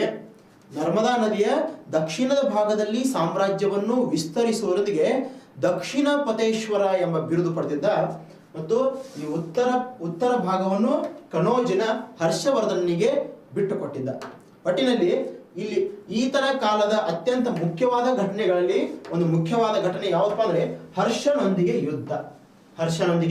ಯುದ್ಧ ಅಂತ ಹೇಳ್ತೀವಿ. ಇದನ್ನು ನಾವು ಏನಂತ ಕರಿತೀವಿ? ನರ್ಮದಾ ಕಾಳಗ ಅಂತ ಕರಿತೀವಿ. ನರ್ಮದಾ ಕಾಳಗ ಅಂತ ಕರಿತೀವಿ. ಈ ನರ್ಮದಾ ಕಾಳಗದಲ್ಲಿ ದಕ್ಷಿಣ ಭಾರತದ ರಾಜಮನೆತನಗಳ ಬಗ್ಗೆ ಇರುವಂತಹ ಕಲ್ಪನೆಗಳು ಕ್ಲಿಯರ್ ಆಗಿಬಿಡ್ತಾವೆ. ಈ ನರ್ಮದಾ ಕಾಳಗವೇ ದಕ್ಷಿಣ ಭಾರತದ ಪರಾಕ್ರಮವನ್ನು ಇಡೀ ಭಾರತಕ್ಕೆ ಪರಿಚಯ ಮಾಡಿಸ್ತದೆ. ಇದೇ ನರ್ಮದಾ ಕಾಳಗ ಭರತ ಖಂಡದ ಮೇಲೆ ಭವ್ಯವಾದ ಪರಿಣಾಮವನ್ನು ಬೀಳೋದ್ರ ಮುಖಾಂತರ ದಕ್ಷಿಣ ಭಾರತದ ರಾಜಮನೆತನಗಳು ಶ್ರೇಷ್ಠವಾದ ಮನೆತನಗಳು, ಈ ಮಾಳವ ಪ್ರಾಂತ್ಯದಲ್ಲಿರುವಂತಹ ಜನರಲ್ಲಿರುವಂತಹ ಶಕ್ತಿಯನ್ನು ಇಲ್ಲಿ ಪ್ರದರ್ಶನ ಆಗ್ತದೆ. ಈ ಮಾಳವ ಪ್ರಾಂತ್ಯದಲ್ಲಿ ಇರುವಂತಹ ಈ ಸಹ್ಯಾದ್ರಿ ಪರ್ವತಗಳಲ್ಲಿ ಇರುವಂತಹ ಜನರ ಪರಾಕ್ರಮವು ಇವರಿಗೆ ಗೊತ್ತಾಗುತ್ತೆ. ಈ ಮಾಳವ ಪ್ರಾಂತ್ಯ ಮತ್ತು ಈ ಸಹ್ಯಾದ್ರಿ ಪರ್ವತಗಳಲ್ಲಿ ಇರುವಂತಹ ಜನರ ಕಲೆ ಮತ್ತು ಇವರ ಚಾಣಾಕ್ಷತೆ ಏನಾಗುತ್ತಂದ್ರೆ ಇಡೀ ಭರತ ಖಂಡಕ್ಕೆ ಗೊತ್ತಾಗುತ್ತೆ. ಈಗ ಹರ್ಷವರ್ಧನನ ಯುದ್ಧ, ಹರ್ಷವರ್ಧನನೊಂದಿಗೆ ಯುದ್ಧ ನರ್ಮದಾ ಕಾಳಗ ಅಂತ ಹೇಳ್ತೀವಲ್ಲ, ಕ್ರಿಸ್ತಶಕ 619ರಲ್ಲಿ ಕ್ರಿಸ್ತಶಕ 619ರಲ್ಲಿ ಯಾರ್ಯಾರ ಮಧ್ಯೆ ನಡೆಯುತ್ತಪ್ಪ ಅಂದ್ರೆ ಹರ್ಷನ ನಡುವೆ ಮತ್ತು ಪುಲಿಕೇಶಿಯ ನಡುವೆ, ಪುಲಿಕೇಶಿ ಮತ್ತು ಹರ್ಷನ ನಡುವೆ ನಡೆಯುತ್ತದೆ. ಹರ್ಷವರ್ಧನ ಮತ್ತು ಪುಲಕೇಶಿಯ ನಡುವೆ ನಡೆಯುತ್ತದೆ. ಈ ಹರ್ಷವರ್ಧನ ಮತ್ತು ಪುಲಕೇಶಿಯ ನಡುವೆ ನಡೆದಿರುವಂತಹ ಯುದ್ಧಕ್ಕೆ ಕಾರಣಗಳು ಅದರ ಏನು? ಯಾಕಂದ್ರೆ ದಕ್ಷಿಣ ಭಾರತದಲ್ಲಿ ಅಷ್ಟೇ ಅಲ್ಲ, ಇಡೀ ಭರತ ಖಂಡದಲ್ಲಿಯೇ ವರ್ಧನ ಸಾಮ್ರಾಜ್ಯದ ಆಳ್ವಿಕೆಯನ್ನು ಮಾಡುತ್ತಿರುವಂತಹ ವರ್ಧನ ಸಾಮ್ರಾಜ್ಯದ ದೊರೆ ಹರ್ಷವರ್ಧನ ಶ್ರೇಷ್ಠವಾದ ದೊರೆ ಅನ್ನೋ ಶ್ರೇಷ್ಠ ದೊರೆ. ಅದರಲ್ಲಿ ಹರ್ಷ ಅಂದ್ರೆ ಇಡೀ ಭರತ ಖಂಡಕ್ಕೇನೆ ಶ್ರೇಷ್ಠತ್ವವನ್ನು ಪಡೆದಿದ್ದ. ಎಲ್ಲಾ ದೊರೆಗಳು ಸಹಿತ ಅವನು ಭಯ ಪಡ್ತಿದ್ರು. ಬಟ್ ಈತ ಹರ್ಷವರ್ಧನೊಂದಿಗೆ ವೈರತ್ವ ಯಾಕೆ ಸಾಧಿಸ್ತಾನ ಅಂತ ಗೊತ್ತಾಗ. ಇಲ್ಲಿ ಬರುವಂತಹ ಒಂದು ಮನೆತನದ ಬಗ್ಗೆ ಇಲ್ಲಿ ಕೆಲವೊಂದಿಷ್ಟು ಭೂಭಾಗಗಳನ್ನು ವಶಪಡಿಸಿಕೊಳ್ತಾರೆ. ಅವಾಗ ಆ ಮನೆತನದವರು ಏನ್ ಮಾಡ್ತಾರಪ್ಪ ಅಂದ್ರೆ ಸಹಾಯ ಹಸ್ತವನ್ನು ಹರ್ಷನ ಮುಂದೆ ಚೆಲ್ತಾರೆ. ವಲ್ಲವಿ ಪ್ರಾಂತ್ಯದ ಭೂಪ್ರದೇಶವನ್ನು ವಶಪಡಿಸಿಕೊಂಡಾಗ ಹರ್ಷನ ಮುಂದೆ ಕೈ ಚೆಲ್ಲಿದಾಗ ಹರ್ಷ ಏನ್ ಮಾಡ್ತಾನಪ್ಪ ಅಂದ್ರೆ ಈತನಿಗೆ ಒಬ್ಬ ದೂತನೊಂದಿಗೆ ಅಂದ್ರೆ ಒಬ್ಬ ದೂತನೊಂದಿಗೆ ಕಳಿಸೋದ್ರ ಮುಖಾಂತರ ಒಂದು ಪತ್ರವನ್ನು ಬರೆದು ಕಳಿಸ್ತಾನೆ. ನೋಡಪ್ಪ ದೋಸ್ತ, ನಿನಗೆ ಈಗ ಹೇಳ್ತೀನಿ, ನೀ ದಕ್ಷಿಣ ಭಾರತ ಬಿಟ್ಟು ಹೊರಗೆ ಬಂದಿಲ್ಲ. ಆ ಕಡೆ ಓಡಿ ಹೋದ್ರೆ ಸಮುದ್ರ ಐತಿ, ಈ ಕಡೆ ಓಡಿ ಹೋದ್ರೆ ಸಮುದ್ರ ಐತಿ. ನನ್ನಂತ ಬಲಾಢ್ಯವಾದ ದೊರೆ ಈ ಭರತ ಖಂಡದಲ್ಲಿನೇ ಯಾರಿಲ್ಲ. ನಿನಗೆ ಈಗ ಹೇಳ್ತೀನಿ, ಅವನದ ಒಂದು ಸಾಮ್ರಾಜ್ಯ ಬಿಟ್ಟುಕೊಡು. ಅವನದೇನು ಪ್ರದೇಶಗಳನ್ನು ವಶಪಡಿಸಿಕೊಂಡಿದೆಯಲ್ಲ, ಆ ಪ್ರದೇಶಗಳನ್ನು ವಶಪಡಿಸಿಕೊಂಡಿರುವಂಥ ಪ್ರದೇಶಗಳನ್ನು ಬಿಟ್ಟುಕೊಡು. ಇಲ್ಲ ಆದ್ರೆ ನನ್ನಷ್ಟು ಕೆಟ್ಟ ಯಾರಿಲ್ಲಪ್ಪ ಅಂತ ಹೇಳಿ ಇಮ್ಮಡಿ ಪುಲಿಕೇಶಿಗೆ ಹರ್ಷವರ್ಧನ ಹೇಳಿ ಕಳಿಸ್ತಾನೆ. ಮೊದಲ ತಿಂಡಿರುವಂತ ಜಂಜನ ಉತ್ತರ ಕರ್ನಾಟಕದ ಭೂಭಾಗದಲ್ಲಿ ಹುಟ್ಟಿರುವಂಥ ಇದು ಮನೆತನ. ಕಡಾಖಂಡಿತವಾಗಿ ಹೇಳ್ಬೇಕಂದ್ರೆ ಸಿಟ್ಟನ್ನು ಕಂಟ್ರೋಲ್ ಮಾಡೋ ಎಬಿಲಿಟಿ ಇಲ್ಲ. ವಿಚಾರ ಮಾಡ್ತಾನೆ. ಸಾಹೇಬ್ರಿಗೆ ಒಂದು ಮೆಸೇಜ್ ಕೊಡ್ತಾನೆ.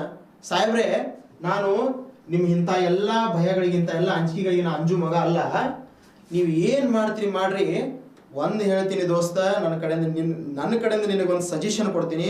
ನನ್ನ ವತಿಯಿಂದ ನಿನಗೊಂದು ಸಜೆಷನ್ ಕೊಡ್ತೀನಿ. ನನ್ನ ಮತ್ತು ಅವರ ವಿಷಯದಾಗ ನೀ ಬೀಳಬೇಡ. ವಲ್ಲಭಿ ಮತ್ತು ನಮ್ಮ ನಡುವೆ ನೀ ಬೀಳಬೇಡ. ಆ ವಿಷಯನ ನಾವು ಮಾತಾಡಿಕೊಂಡು ಕ್ಲಿಯರ್ ಮಾಡ್ಕೋತೀವಿ. ಅದ್ರಾಗ ನೀ ಎಲ್ಲರೇ ನಡು ಕಡ್ಡಿ ಆಡಿಸುವಂತ ದಂಧೆ ಮಾಡಿದ್ರೆ ನೀ ಎಷ್ಟು ಕೆಟ್ಟಿದೆಯಲ್ಲ ಅಷ್ಟು ನಾನು ಕೆಟ್ಟಿದ್ದೀನಿ ಅಂತ ಈತನು ಸಹಿತ ಆತನಿಗೆ ಒಂದು ಮೆಸೇಜ್ ಕೊಡ್ತಾನೆ. ಬಟ್ ಅಲ್ಲಿ ಏನಾಗತ್ತಂದ್ರೆ ಈ ಮೆಸೇಜ್ಗಳೇ ಇವರ ನಡುವೆ ವೈರತ್ವವನ್ನು ಉಂಟಾಗ್ತದೆ. ಯಾಕಂದ್ರೆ ಹರ್ಷವರ್ಧನನಿಗೆ ನಾನೇ ಶ್ರೇಷ್ಠ ಎಂಬ ಸೊಕ್ಕಿರುತ್ತದೆ. ಅದೇ ರೀತಿ ಪುಲಕೇಶಿಯು ಸಹಿತ ನಾನೇನು ಕಮ್ಮಿ ಅನ್ನುವಂತಹ ಗರ್ವ ಅಭಿಮಾನ ಇವನಿಗಿರುತ್ತೆ. ಅವಾಗ ಏನಾಗತ್ತಪ್ಪ ಅಂದ್ರೆ ಇವರ ನಡುವೆ ಒಂದು ಭಯಂಕರವಾದ ಕಾಳಗ ನಡೀತದೆ. ಅದನ್ನೇ ನಾವೇನಂತೀವಿ ನರ್ಮದಾ ಕಾಳಗ ಅಂತ ಹೇಳ್ತೀವಿ. ನರ್ಮದಾ ಕಾಳಗ ಅಂತ ಹೇಳ್ತೀವಿ.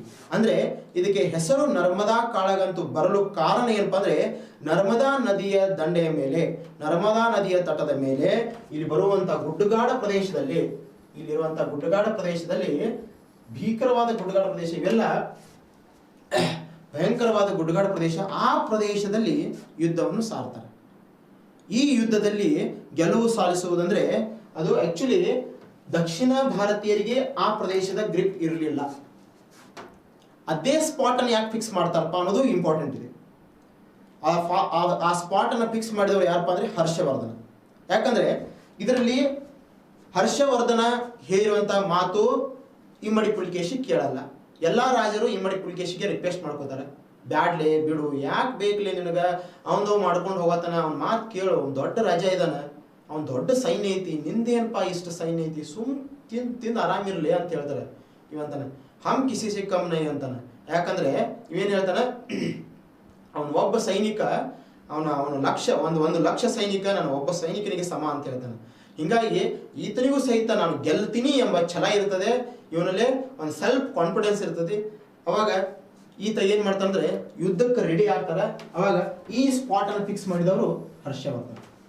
ಯಾವ ಪ್ರದೇಶದಲ್ಲಿ ಯುದ್ಧ ಮಾಡಬೇಕು ಅನ್ನೋದು ಸ್ಪಾಟ್ ಅನ್ನ ನಾನು ಫಿಕ್ಸ್ ಮಾಡ್ತೀನಿ, ಶಡ್ಡ ಹೊಡೆದ ನನ್ನ ಕಡೆ ಬಾರನೆ ಮಗನ ಅಂತ ಹೇಳ್ತಾನೆ. ಅವಾಗ ಈತನು ರೆಡಿ ಇರ್ತಾನೆ. ಯಾಕಂದ್ರೆ ಇದೇ ಉತ್ತರ ಕನ್ನಡದ ಕೆಂಪು ಮನದಾಗ ಹುಟ್ಟಿದಂತ ಮಗ, ಶಡ್ಡ ಹೊಡೆದ ಇಂಥ ಬಿಸಿಲು ತಿಂದು ರೆಡಿ ಆಗಿರುವಂತಹ ವ್ಯಕ್ತಿ ಈತನು ರೆಡಿ ಇರ್ತಾನೆ. ಆಯ್ತಪ್ಪ ಅಣ್ಣ ನೀನು ಸ್ಪಾಟ್ ಫಿಕ್ಸ್ ಮಾಡು, ಐ ಆಮ್ ರೆಡಿ ಅಂತ ಹೇಳ್ಬಿಡ್ತಾನೆ. ಅವಾಗ ಏನಾಗತ್ತ, ಈತನು ರೆಡಿ ಇರ್ತಾನೆ. ಅವಾಗ ಈತ ಏನ್ ಮಾಡ್ತಾನಂದ್ರೆ ಈ ಪ್ರದೇಶವನ್ನು ಚಾಯ್ಸ್ ಮಾಡ್ತಾನೆ. ಯಾವುದು, ನರ್ಮದಾ ನದಿಯ ಬಯಲು ಪ್ರದೇಶವನ್ನು ಚಾಯ್ಸ್ ಮಾಡ್ತಾನೆ. ಈ ನರ್ಮದಾ ನದಿಯ ಪಕ್ಕದಲ್ಲಿ ಇರುವಂತಹ ಈ ಪ್ರದೇಶ ಭಯಂಕರವಾದ ಗುಡ್ಡಗಾಡ ಪ್ರದೇಶ, ಗಿಡ ಕಂಟಿಗಳಿಂದ ಕೂಡಿರುವಂತಹ ಪ್ರದೇಶ, ಸೂರ್ಯನ ಕಿರಣಗಳು ಸಹಿತ ವ್ಯವಸ್ಥಿತವಾಗಿ ಅಲ್ಲಿ ಬೀಳಲ್ಲ ಅಂತ ಭೂ ಪ್ರದೇಶ. ಇವಾಗ ಇವನ್ ಏನಪ್ಪಾ ಅಂದ್ರೆ ನಾನು ಅವರನ್ನ ಈಜಿಯಾಗಿ ಸೋಲಿಸಬಹುದು, ಯಾಕಂದ್ರೆ ಆ ಪ್ರದೇಶ ನನ್ನ ಅಂಡರ್ದಾಗಿರ್ತೈತಿ, ನಾನು ಈಜಿಯಾಗಿ ಸೋಲಿಸಬಹುದು ಅಂತ. ಆದ್ರೆ ಈ ಪುಲಿಕೇಶಿಯ ಸೈನ್ಯದಲ್ಲಿರುವಂತಹ ಜನ ಅದಕ್ಕಿಂತಲೂ ಭೀಕರವಾದ ಭೂ ಪ್ರದೇಶದಲ್ಲಿ ಹುಟ್ಟಿದವರು. ಯಾವಪ್ಪ ಅಂದ್ರೆ ನಾವು ಪಶ್ಚಿಮ ಘಟ್ಟಗಳು ಅಂತ ಹೇಳ್ತೀವಲ್ಲ, ಈ ಪಶ್ಚಿಮ ಘಟ್ಟಗಳ ಮಣ್ಣಿನಲ್ಲಿ ಹುಟ್ಟಿದವರು. ಅಷ್ಟೇ ಅಲ್ಲ, ಈ ಬಯಲು ಪ್ರದೇಶದಲ್ಲಿ ಇಂತಹ ಕಡಾಖಂಡಿತವಾಗಿ ಹೇಳಬೇಕಾದ್ರೆ ಇಲ್ಲಿ ಭಯಂಕರವಾದ ಬಿಸಿಲು ಬೀಳುವಂತಹ ಈ ಭೂ ಪ್ರದೇಶದಲ್ಲಿ ಹುಟ್ಟಿದವರು. ಬಿಸಿಲು ಗೊತ್ತು, ಮಳೆನೂ ಗೊತ್ತಿರುವಂತಹ ವ್ಯಕ್ತಿಗಳು. ಈ ಕರ್ನಾಟಕ ಬಲ ಎಂಬ ಸೈನ್ಯ ಎಲ್ಲಕ್ಕೂ ರೆಡಿ ಇತ್ತದು. ಕರ್ನಾಟಕ ಬಲ ಎಂಬ ಸೈನ್ಯ ಒಂದು ವಾರ ಆಗಿರ್ಬೋದು, ಒಂದು ತಿಂಗಳಾಗಿರ್ಬೋದು, ಅದರ 1 ತಿಂಗಳ 2 ತಿಂಗಳವರೆಗೆ ಯುದ್ಧ ಮಾಡಬೇಕಾದ್ರೆ ಅದಕ್ಕೆ ಬೇಕಾಗಿರುವಂತಹ ಸಾಮಗ್ರಿಗಳನ್ನು ಕಲೆಕ್ಟ್ ಮಾಡಿ ಇಟ್ಟಿರುವಂತಹ ಈ ಬಲಾಢ್ಯವಾದ ಸೈನ್ಯ. ಅವಾಗ ಹರ್ಷವರ್ಧನ ಸ್ಪಾಟ್ ಫಿಕ್ಸ್ ಮಾಡಿದ್ರಲ್ಲ, ಈ ಸ್ಪಾಟಿಗೆ ಇವನು ಸಹಿತ ಬರ್ತಾನೆ, ಈತನು ಸಹಿತ ಬರ್ತಾನೆ. ಯುದ್ಧಗಳು ಭೀಕರವಾಗಿ ಆಗತ್ತೆ ಅಂತ ಹೇಳಿ ಎಲ್ಲಾ ರಾಜಮನೆತನದವರು ನೋಡ್ತಿರ್ತಾರೆ. ಈ ಎರಡೂ ರಾಜಮನೆತನಗಳ ಹೊಡೆದಾಟದಲ್ಲಿ ಯಾರೂ ಇನ್ವಾಲ್ವ್ ಆಗಂಗಿಲ್ಲ. ಯಾಕಂದ್ರೆ ಗೆದ್ರೂ ಸೋತ್ರೂ ತನ್ನ ಅಸ್ತಿತ್ವವನ್ನು ಕಳ್ಕೋತೀವಿ ಎಂಬ ಭಯ ಅವರಿಗಿತ್ತು. ಅವಾಗ ಇವಾಗ ಏನ್ ಮಾಡ್ತಾರೆ ಅಂದ್ರೆ ಹರ್ಷವರ್ಧನ ಅಂದ ತಕ್ಷಣ ಆ ಹರ್ಷನ ಹೆಸರಿನ ಮೇಲೆ ಎಲ್ಲರೂ ಅನ್ಸ್ತಿರ್ತಾರೆ. ಈ ಹರ್ಷನೊಂದಿಗೆ ಯುದ್ಧ ಮಾಡೋದು ಅಷ್ಟು ಈಜಿ ಅಲ್ಲ, ನಮ್ಮ ಅಸ್ತಿತ್ವವೇ ಕಳ್ಕೋತೀವಿ ಅನ್ನೋ ಭಯದಿಂದ ಇವನಿಗೂ ರಿಕ್ವೆಸ್ಟ್ ಮಾಡಿರ್ತಾರೆ. ಇವಂದು ಸಹಿತ ಇವು ಏನ್ ಕಡಿಮೆ ಇರಲ್ಲ, ಈತ ಒಪ್ಪಲ್ಲ, ಯುದ್ಧ ಅಂದ್ರೆ ಯುದ್ಧ ಮಾಡೇ ತೀರೋಣ ಅಂತ ಹೇಳಿ ನಿಂತ್ಬಿಡ್ತಾನೆ. ಲಕ್ಷ ಉಪಾಧಿಯಲ್ಲಿ ಸೈನ್ಯವನ್ನು ತೆಗೆದುಕೊಂಡು ಈ ನರ್ಮದಾ ನದಿ ತೀರದ ಮೇಲೆ ತಗೊಂಡ್ಬಿಡ್ತಾನೆ. ಈ ಗುಡ್ಡಗಾಡ ಪ್ರದೇಶಕ್ಕೆ ತಂದು ನಿಲ್ಲಿಸ್ತಾನೆ. ಹರ್ಷವರ್ಧನನು ಸಹಿತ ತನ್ನ ಸೈನ್ಯವನ್ನು ಇಲ್ಲಿಂದ ಅಲ್ಲಿ ತೆಗೆದುಕೊಂಡು ಹೋಗ್ತಾನೆ. ಈ ಹರ್ಷವರ್ಧನ ತೆಗೆದುಕೊಂಡು ಹೋಗಿರುವಂತಹ ಸೈನ್ಯವನ್ನು ನೋಡಿದಾಗ ಎಲ್ಲಾ ರಾಜಮನೆತನದವರು ಇದಕ್ಕೆ ಭಯ ಪಡ್ತಿರ್ತಾರೆ. ಯಾಕಂದ್ರೆ ಈತ 1000 ಉಪಾಧಿಯಲ್ಲಿ ತೆಗೆದುಕೊಂಡು ಹೋಗಿರುವಂತಹ ಸೈನ್ಯ ಎಷ್ಟ್ರಿ, ಬಾಳ ಅಂದ್ರೆ ಈತನ ಸೈನ್ಯ 1000 ಅಷ್ಟ. ನಮ್ ಕೋತ್ ಎಷ್ಟ್ರಿ, ಬಾಳ ಅಂದ್ರೆ 40,000, 50,000, ಒಂದು 40,000, ಒಂದು 50,000 ಇದ್ದೇವೆ. ಕಾಲ್ದಳ, ಗಜದಳ, ಆ ದಳ, ಈ ದಳ ಎಲ್ಲ ಹಿಡ್ಕೊಂಡ್ರು ಸಹಿತ ನಮ್ದು ಎಷ್ಟು ಆಗ್ತಿತ್ತಪ್ಪ ಅಂದ್ರೆ ಒಂದಿಷ್ಟ 40,000 ರಿಂದ 50,000. ಈ ಮಹಾರಾಜಂದ ಎಷ್ಟಪ್ಪ ಅಂದ್ರೆ ಹರ್ಷವರ್ಧನದ ಸೈನಿಕರು ಎಷ್ಟಪ್ಪ ಅಂದ್ರೆ 1,40,000, 1,50,000. Particular data ಕೊಡಕ್ಕಾಗಲ್ಲ. 1,40,000, 1,50,000 ಇಂಥ ಭಯಂಕರವಾದ ಸೈನಿಕರನ್ನು ಇಟ್ಕೊಂಡು ಬಂದಾನ. ಈತ ನೋಡಿದ್ರೆ ಇಲ್ಲಿ ಪಾಲಾರ ಹೆಂಗ ಹಚ್ಚೋದಂತ, ಇಲ್ಲಿ ಸೈನಿಕರಿಗೆ ಇಲ್ಲಿರುವಂತ ಸೈನಿಕರು ಎಷ್ಟು ಜನ ಪಾಲಿಗೆ ಬರ್ತಾರಂತ, ಇಲ್ಲಿ ಒಬ್ಬೊಬ್ಬ ಸೈನಿಕರಿಗೆ ಇಲ್ಲಿ ನೋಡಿದ್ರೆ ಕಂಪೇರ್ ಮಾಡಕ್ಕಾಗಲ್ಲ. ಯಾಕಂದ್ರೆ ಈತನ ಹತ್ರ ಸೈನ್ಯ ಕಡಿಮೆ ಇದೆ, ಈತನ ಹತ್ರ ಸೈನ್ಯ. ಇಲ್ಲಿ ಇಂಪಾರ್ಟೆಂಟ್ ಏನಪ್ಪಾ ಅಂದ್ರೆ ನಿಮಗೆ ಕೊನೆಯ ಸಂದರ್ಭದಲ್ಲಿ ಗೊತ್ತಾಗತ್ತ, ಯುದ್ಧ ಪ್ರಾರಂಭವಾಗತ್ತ, ಯುದ್ಧದ ದಿನ ಫಿಕ್ಸ್ ಮಾಡ್ತಾರ, ಯುದ್ಧ ಪ್ರಾರಂಭವಾಗತ್ತ. ಅವಾಗ ಹರ್ಷವರ್ಧನ ತನ್ನ ಹರುಷದೊಂದಿಗೆ ಯುದ್ಧವನ್ನು ಮಾಡಲು ಬಂದಿರ್ತಾನ. ದಕ್ಷಿಣ ಭಾರತದ ಮೇಲೆ ರಾಜ್ಯವನ್ನು ಸಾಧಿಸಬೇಕು ಎಂಬ ಛಲದಿಂದ ಬಂದಿರ್ತಾನ. ಏನೋ ಒಂದು ಸ್ವಲ್ಪ ಕಾನ್ಫಿಡೆನ್ಸ್, ಓವರ್ ಕಾನ್ಫಿಡೆನ್ಸ್ ಇಟ್ಕೊಂಡು ಬಂದಿರ್ತಾನ. ಅವಾಗ ಇಲ್ಲಿ ಏನಾಗತ್ತಪ್ಪ ಅಂದ್ರೆ ಈ ಮಹಾರಾಯ ಇಲ್ಲಿ ಹೋಗಿ ನಿಂತಿರ್ತಾರಲ್ಲ, ತನ್ನ ಸೈನಿಕರನ್ನ ಇಟ್ಕೊಂಡು ಅಲ್ಲಿ ಹೋಗಿ ನಿಂತಿರ್ತಾರಲ್ಲ, ಏನು ಮಾಡಿದ್ರೆ ಯುದ್ಧ ಭೂಮಿಗೆ ಬರ್ತಿರಂಗಿಲ್ಲ. ಇಲ್ಲಿ ನೋಡ್ರಿ, ಇಲ್ಲಿ ಯುದ್ಧದಲ್ಲಿರುವಂತ ಸೈನಿಕರ ಸಂಖ್ಯೆ ಕೆಲಸ ಮಾಡುತ್ತೋ ಅಥವಾ ರಾಜನಲ್ಲಿರುವಂತ ಬೌದ್ಧಿಕ ಶಕ್ತಿ ಅಂದ್ರೆ ಆತನಲ್ಲಿರೋ ಚಾಣಾಕ್ಷತೆ ಕೆಲಸ ಮಾಡುತ್ತೋ ಅನ್ನೋದು ನಿಮ್ಗೆ ಗೊತ್ತಾಗುತ್ತೆ. ಅವಾಗ ಈತ ತನ್ನ ಹರುಷದೊಂದಿಗೆ ಏನ್ ಮಾಡ್ತಾ ಅಂದ್ರೆ ಈ ಗುಡ್ಡಗಾಡ ಪ್ರದೇಶದಲ್ಲಿ ಅಡಗಿ ಕೂತಿರುವಂತಹ ಈ ಇಮ್ಮಡಿ ಪುಲಿಕೇಶಿಯರು ಹುಡುಕಾಡಿಸ್ಕೊಂಡ್ ಬರ್ರಿ, ಹೊಡೆದು ಬರ್ರಿ ಅಂತ ಹೇಳಿ ಫಸ್ಟ್ಗೆ ಒಂದು ಥಾಡೆ ಅಂದ್ರೆ ಒಂದಿಷ್ಟು ಸೈನಿಕರನ್ನ ಕಳಿಸ್ತಾರೆ. ಟೋಟಲ್ ಇಷ್ಟು ಸೈನಿಕರದಾರಪ್ಪ, ಏನ್ ಮಾಡೋಣ ನಾವು ಡಿವೈಡ್ ಮಾಡೋಣ, ಇಂತಿಷ್ಟು ಸೈನಿಕರದಾರ ಅಂತ ತಿಳ್ಕೊಂಡು ಅದ್ರಾಗ ಫಸ್ಟ್ ಏನ್ ಮಾಡ್ತಾನಪ್ಪ ಅಂದ್ರೆ ಒಂದು 20,000 ಸೈನಿಕರನ್ನ ಡಿವೈಡ್ ಮಾಡಿದ್ದ ಅಂತ ತಿಳ್ಕೊರಿ. 20,000, 30,000, 40,000 ಏನೋ ಡಿವೈಡ್ ಮಾಡಿರ್ತಾನೆ. ತಕ್ಕಂತೆ ಹೋರಲ್ಲೇ ಒಂದು 20,000 ಜನ ಹೋರಿ, ಏನ್ ದೊಡ್ಡ ವಿಷಯ ಐತಿ, ಹೊಡ್ಕೊಂಡ್ ಬರೋರೆ ಅಂತ ಆಯ್ತ್ರಿ ಸಾಹೇಬ್ರ ಅಂತಾರೆ. ಅವರು ಸಹಿತ ಕುದುರೆ ಕತ್ತಿ ತಗೊಂಡು ಹುಡ್ಕೊಂಡ್ ಬರ್ತಾರೆ. ಹೆಂಗಂದ್ರೆ ಆ ರಣಭೂಮಿಯಲ್ಲಿ ಆ ರಣಭೂಮಿಯನ್ನು ನಾವು ವರ್ಣನೆ ಮಾಡ್ಬೇಕಾದ್ರೆ ಆ ರಣಭೂಮಿಯಲ್ಲಿ ಯಾವ ರೀತಿಯಲ್ಲಿ ಧೂಳು ಎದ್ದಿರ್ತೈತಂದ್ರೆ ಆ ಧೂಳನ್ನು ನೋಡಿದಾಗ ಗೊತ್ತಾಗಬೇಕು ಎಷ್ಟು ಬಲಾಢ್ಯವಾದ ಸೈನ್ಯ ಬರ್ತಾ ಇದೆ ಅಂತ ನೋಡ್ಬೇಕು. ಆ ಬಲಾಢ್ಯವಾದ ಸೈನ್ಯ ಎಂಟ್ರಿ ಕೊಡ್ತೈತಿ. ಇಲ್ಲಿ ಎಂಟ್ರಿ ಕೊಟ್ಟ ತಕ್ಷಣ ಸೈನಿಕರೇ ಇಲ್ಲ, ಎಲ್ಲಿ ಯುದ್ಧ ಮಾಡೋದು, ಯಾರ ಕೂಡ ಯುದ್ಧ ಮಾಡೋದು? ಮೋಸ್ಟ್ಲಿ ಈ ಗುಡ್ಡಗಾಡದ ಈಚೆ ಕಡೆ ಎಲ್ಲರೂ ಇದ್ದಿರ್ಬೇಕು. ಮುಂದೆ ಬರೋಣ ಅವ್ರು ಜಗ್ಗಿ ತಂದು ರಣರಂಗದಲ್ಲಿ ತಂದು ನಿಲ್ಲಿಸೋಣ ಅಂತ 20,000 ಜನ ಎಂಟ್ರಿ ಹೊಡ್ತಾರೆ. ಎಂಟ್ರೆನ್ಸ್ ಕೊಟ್ಟ ತಕ್ಷಣ ನಮ್ಮ ದೊರೆ ಯುದ್ಧ ಭೂಮಿಯಲ್ಲಿ ಹೋಗಲ್ಲ, ಆ ಗುಡ್ಡಗಾಡಿನ 2 ಪ್ರದೇಶಗಳಲ್ಲಿ ತನ್ನ ಸೈನಿಕರನ್ನ ಇಟ್ಟಿರ್ತಾನೆ. ಬಂದ ತಕ್ಷಣ ಇವರು ಇಲ್ಲಿಂದ ಎಂಟ್ರಿ ಕೊಟ್ಟ ತಕ್ಷಣ ಇಲ್ಲಿ ಸೈನಿಕರು ಮತ್ತು ಇಲ್ಲಿ ಸೈನಿಕರು ಇರ್ತಾರೆ. ಈ ಕುದುರೆಗಳು ಇದೇ ರೀತಿ ಮುಂದುವರಿತಾವ, ಇಲ್ಲಿ ಬರ್ತಾವ, ಇಲ್ಲಿಂದ ಅಟ್ಯಾಕ್ ಮಾಡಿಬಿಡ್ತಾರೆ. 20,000 ಜನ ಒಂದೇ ಅಟ್ ಎ ಟೈಮ್ ಒಂದೇ ಕ್ಷಣದಲ್ಲಿ ಮಾಯವಾಗಿ ಬಿಡ್ತಾರೆ. ಆಯ್ತು, ಅನ್ನೋರ್ದ 20,000 ಲಾಸ್ ಹೋಯ್ತು. 20,000 ಅಣ್ಣವ್ರು ಅಲ್ಲೇ ವೇಟ್ ಮಾಡತ್ತಾರ, ಬರ್ತಾರ ನಮ್ಮ ಸೈನಿಕರು ಅವ್ರನ್ನ ಹೊಡೆದು ಬರ್ತಾರ ಅನ್ನುವಂತ ಹುಮ್ಮಸ್ಸದಿಂದ ವೇಟ್ದಾಗ ಇದ್ದಾರೆ ಸಾಹೇಬ್. ಆಯ್ತು, ವೇಟ್ ಮಾಡ್ತಾರೋ ಬರ್ಲಿಲ್ಲ, ಅವ್ರು ಬರ್ಲಿಲ್ಲಲೇ ಮತ್ತೆ 20,000 ಜನ ಹೋಗ್ರಲೆ ಅಂತ ಕಳಿಸ್ತಾರೆ. ಮತ್ತೆ 20,000 ಜನ ಏನ್ ಮಾಡ್ತಾರಂದ್ರೆ ಈ ಗುಡ್ಡಗಾಡ ಪ್ರದೇಶದಲ್ಲಿ ಎಂಟ್ರಿ ಹೊಡಿತಾರೆ. ಮತ್ತೆ 20,000 ಬಂದ ತಕ್ಷಣ ಮತ್ತೆ ಇಲ್ಲಿ ಅಲರ್ಟ್ ಆಗಿ ನಿಂತಿರ್ತಾರೆ. ಇವ್ರ ಎಂಟ್ರಿ ಹೊಡೆದ ತಕ್ಷಣ ಇದು ಕ್ಯಾಪ್ಚರ್ ಆಗಿಬಿಡ್ತದೆ. ಅಣ್ಣವ್ರದ್ದು ಮತ್ತು 20,000 ಲಾಸ್. ನೋಡ್ರಿಪ್ಪ, ಶೇರ್ ಯಾವ ಲೆವೆಲ್ ಬೀಳತ್ತವ.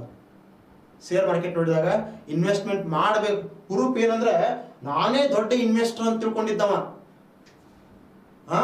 ರಾಕೇಶ್ ಜುಂಜುನವಾಲಾನು ನಾನು ಹಿಂದೆ ಕೆಡಿಸಿ ಭಾರತದ ಶೇರ್ ಮಾರುಕಟ್ಟೆಯಲ್ಲಿ ಶ್ರೇಷ್ಠತೆಯನ್ನು ಗಳಿಸಬಹುದು ಅಂತ ಆಸೆ. ಏನ್ ಮಾಡೋದು, ಅಲ್ಲಿಯೂ ಸೇರ್ಸ್ ಕಳ್ಕೊತಾನೆ, ಅಲ್ಲಿಯೂ 20,000 ಸೈನಿಕರನ್ನ ಕಳ್ಕೊಂಡ್ ಬಿಡ್ತಾನೆ. ಹೋಯ್ತು 40,000 ಜನ ಹೋದ್ರು.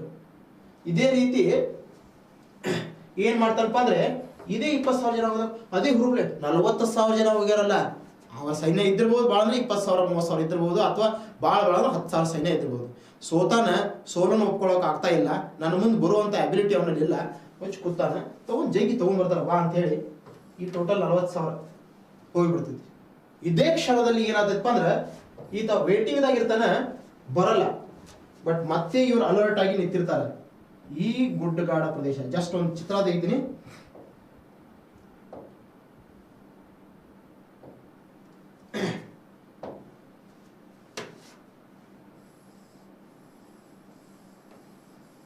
ಈ ಗುಡ್ಡಗಾಡ ಪ್ರದೇಶ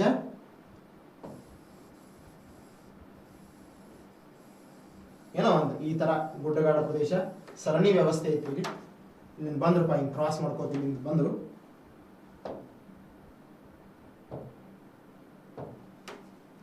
ಜಸ್ಟ್ ಇಲ್ಲಿಂದ ಕ್ರಾಸ್ ಮಾಡ್ಕೋತಾರೆ, ಬರ್ತಾ ಇದ್ದಾರೆ. ಇಲ್ಲಿಂದ ಕ್ರಾಸ್ ಮಾಡಿದಾಗ ಅವ್ರಿಗೆ ಗೊತ್ತಾಗಿಲ್ಲ ಈ ಭೂ ಪ್ರದೇಶದಲ್ಲಿ ಇಮ್ಮಡಿ ಪುಲಿಕೇಶಿಯ ಸೈನಿಕರು ನಿಂತಿದ್ದಾರೆ. ಇಲ್ಲಿ ಭೀಕರವಾದ ಗುಡ್ಡಗಾಡ ಪ್ಲಸ್ ಅಲ್ಲಿ ಗಿಡಗಳಿದಾವೆ. ಈಗ ಆಲ್ರೆಡಿ 40,000 ಕಳ್ಕೊಂಡಾರೆ. ಅಣ್ಣವ್ರು ಆಲ್ರೆಡಿ 40,000 ಕಳ್ಕೊಂಡಾರ. ಇದೇ ರೀತಿ ಏನಾಗತ್ತಂದ್ರೆ ಎಷ್ಟೋ ಸೈನ್ಯ ಇದೇ ರೀತಿ ಬಂದು ಬಂದು ಬಂದು ಬಂದು ಕೊನೆಯ ಕ್ಷಣದವರೆಗೂ ಸಹಿತ ಈ ಕಡೆ ಬಂದಿರುವಂತ ಸೈನಿಕರು ಈ ಕಡೆ ಹೊಳ್ಳಿನೇ ಹೋಗಲ್ಲ, ತಿರುಗಿ ನೋಡುವಂತ ಸಿಚುವೇಶನ್ ಇರಲ್ಲ. ಅವಾಗ ಹರ್ಷವರ್ಧನಿಗೆ ಗೊತ್ತಾಗತ್ತ, ಈತ ಖಡ್ಗದಿಂದ ಯುದ್ಧ ಆಡ್ತಾ ಇಲ್ಲ, ಈತ ತನ್ನ ಚಾಣಾಕ್ಷತನದಿಂದ ಯುದ್ಧವನ್ನು ಮಾಡ್ತಾ ಇದ್ದಾನೆ. ಅವಾಗ ಇವಂಗೆ ಗೊತ್ತಾಗತ್ತ ಉತ್ತರ ಭಾರತದ ದಕ್ಷಿಣ ಭಾರತದ ರಾಜಮನೆತನಗಳು ಅಥವಾ ದಕ್ಷಿಣ ಭಾರತವನ್ನು ಆಳುತ್ತಿರುವಂತಹ ಈ ಚಾಲುಕ್ಯ ಮನೆತನ ಅಂತ ಇಂಥ ಮನೆತನ ಅಲ್ಲ. ಈ ಕರ್ನಾಟ ಬಲ ಎಂಬ ಸೈನಿಕರು ಇದು ನಾವು ತಿಳ್ಕೊಂಡಿರುವ ಹಾಗೆ ಚಿಲ್ಲರೆ ಸೈನಿಕ ಅಲ್ಲ, ಇವರು ಭಯಂಕರವಾದ ರಣತಂತ್ರವನ್ನು ರೂಪಿಸಿಕೊಂಡು ನನ್ನೊಂದಿಗೆ ಯುದ್ಧವನ್ನು ಮಾಡ್ತಿದ್ದಾರೆ ಅನ್ನೋ ಪರಿಕಲ್ಪನೆ ಈತನಿಗೆ ಮೂಡುತ್ತದೆ.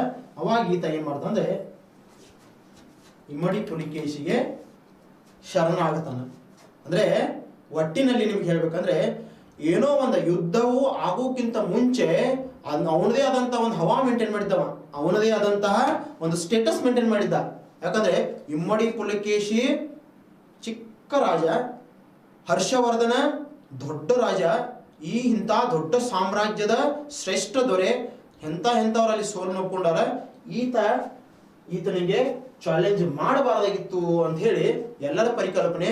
ಇಂಥ ದೊಡ್ಡ ಗಿಮಿಕ್ನಲ್ಲಿ, ಇಂಥ ದೊಡ್ಡ ಸ್ಟೇಟಸ್ನಲ್ಲಿ ಈತ ಜಸ್ಟ್ ಎಂಟ್ರಿ ಕೊಟ್ಟು ಏನಿಲ್ಲ, ಜಸ್ಟ್ ಸ್ವಲ್ಪ ತಲೆ ಓಡಿಸಿದ್ದಕ್ಕ ಈತನಿಗೆ ಸಂಪೂರ್ಣವಾಗಿ ಸೋಲಿಸಿ ಈ ಪ್ರದೇಶವು ತನ್ನದಾಗಿಸಿಕೊಳ್ಳುವಂತ ಎಬಿಲಿಟಿ ಇವನಲ್ಲಿ ಬರುತ್ತೆ. ಕನೌಜ್ ಇನ್ನೇನಪ್ಪ, ಕನೌಜನೇ ಬಿಟ್ಟು ಕೊಡಬೇಕು ಅಂತ ಸಿಚುವೇಶನ್ ಬರ್ತಾನ. ಬಟ್ ನಾವೆಲ್ಲ ಹೆಂಗಪ್ಪ ಅಂದ್ರೆ ಭಾಳ ಯಾರೊಂದಿಗೆ ವೈರತ್ವ ಬೆಳೆಸೋಕೆ ಇಷ್ಟಪಡಲ್ಲ ನಾವು. ಪಟ್ ಅಂತ ಹೇಳಿ ನಾವು ದೋಸ್ತಿ ಮಾಡ್ಕೊಂಡ್ ಬಿಡ್ತೀವಿ.